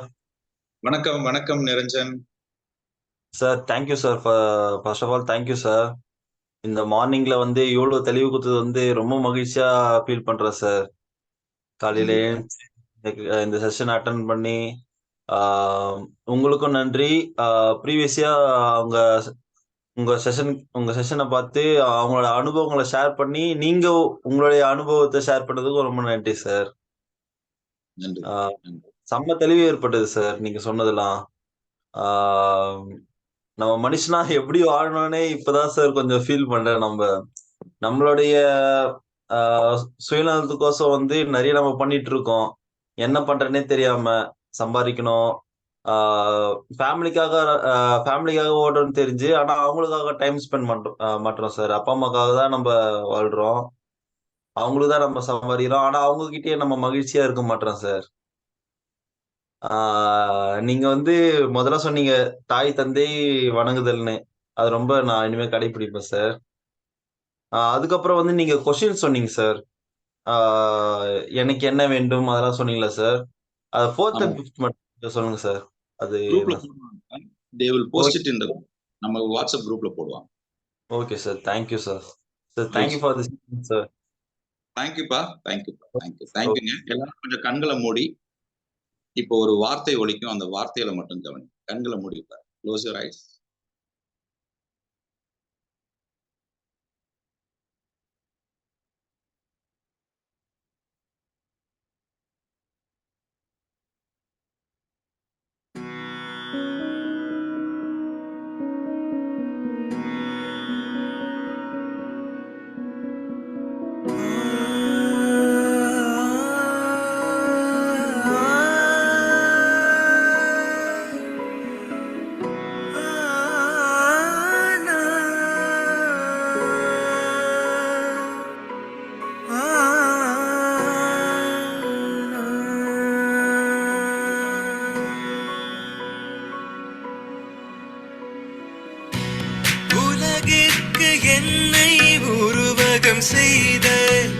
அன்னை தந்தையே நன்றி, வேற்றுமையில் ஒற்றுமை விளக்கிய சொந்தமே நன்றி நன்றி.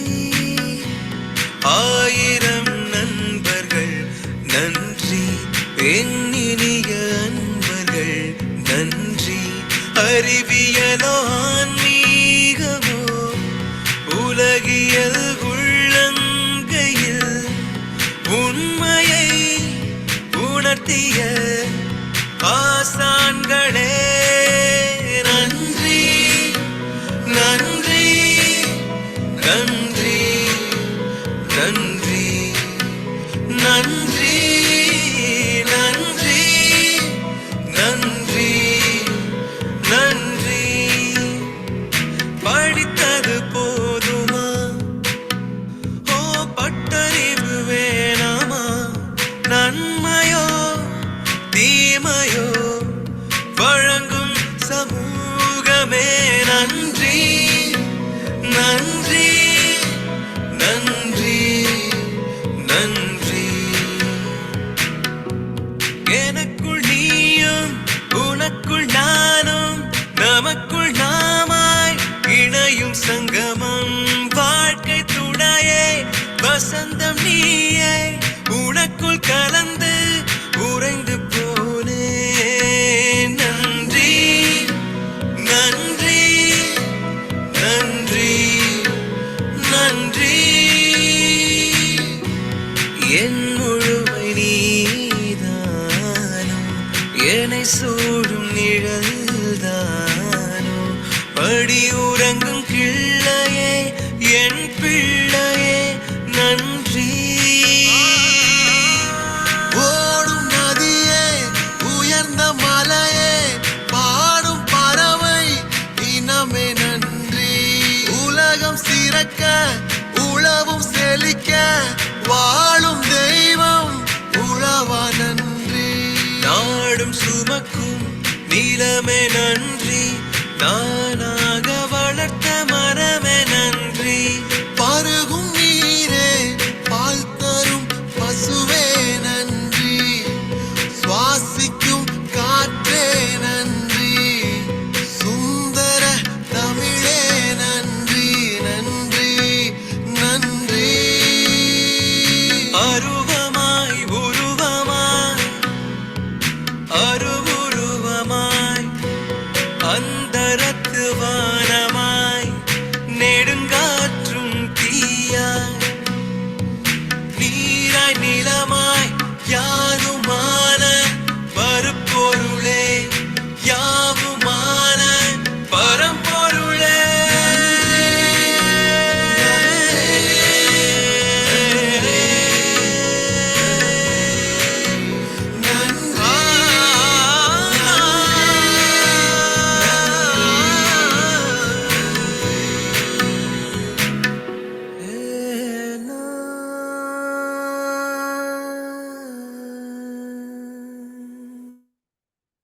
எல்லாம் வல்ல இயற்கை, எல்லாம் வல்ல பிரபஞ்சம் உங்களுக்கு எல்லா வளங்களையும் கொடுத்து 16 செல்வமும் பெற்று பெருவாழ்வு வாழ குருவின் பாதம் தட்ட பிரார்த்தனையை முன்வைக்கிறேங்க. உங்கள் அனைவரினுடைய நியாயமான நேர்மையான எண்ணங்களும் ஆசைகளும் செயற்கூடட்டும் செயற்கூடட்டும் செயற்கூடட்டும். வாழ்க வளமுடனும் வாழ்க விழிப்புடனும். நாளை காலை 4 மணிக்கு சந்திப்போம். நன்றி. Love you all. Take care. Bye bye. See you. நன்றி அண்ணா.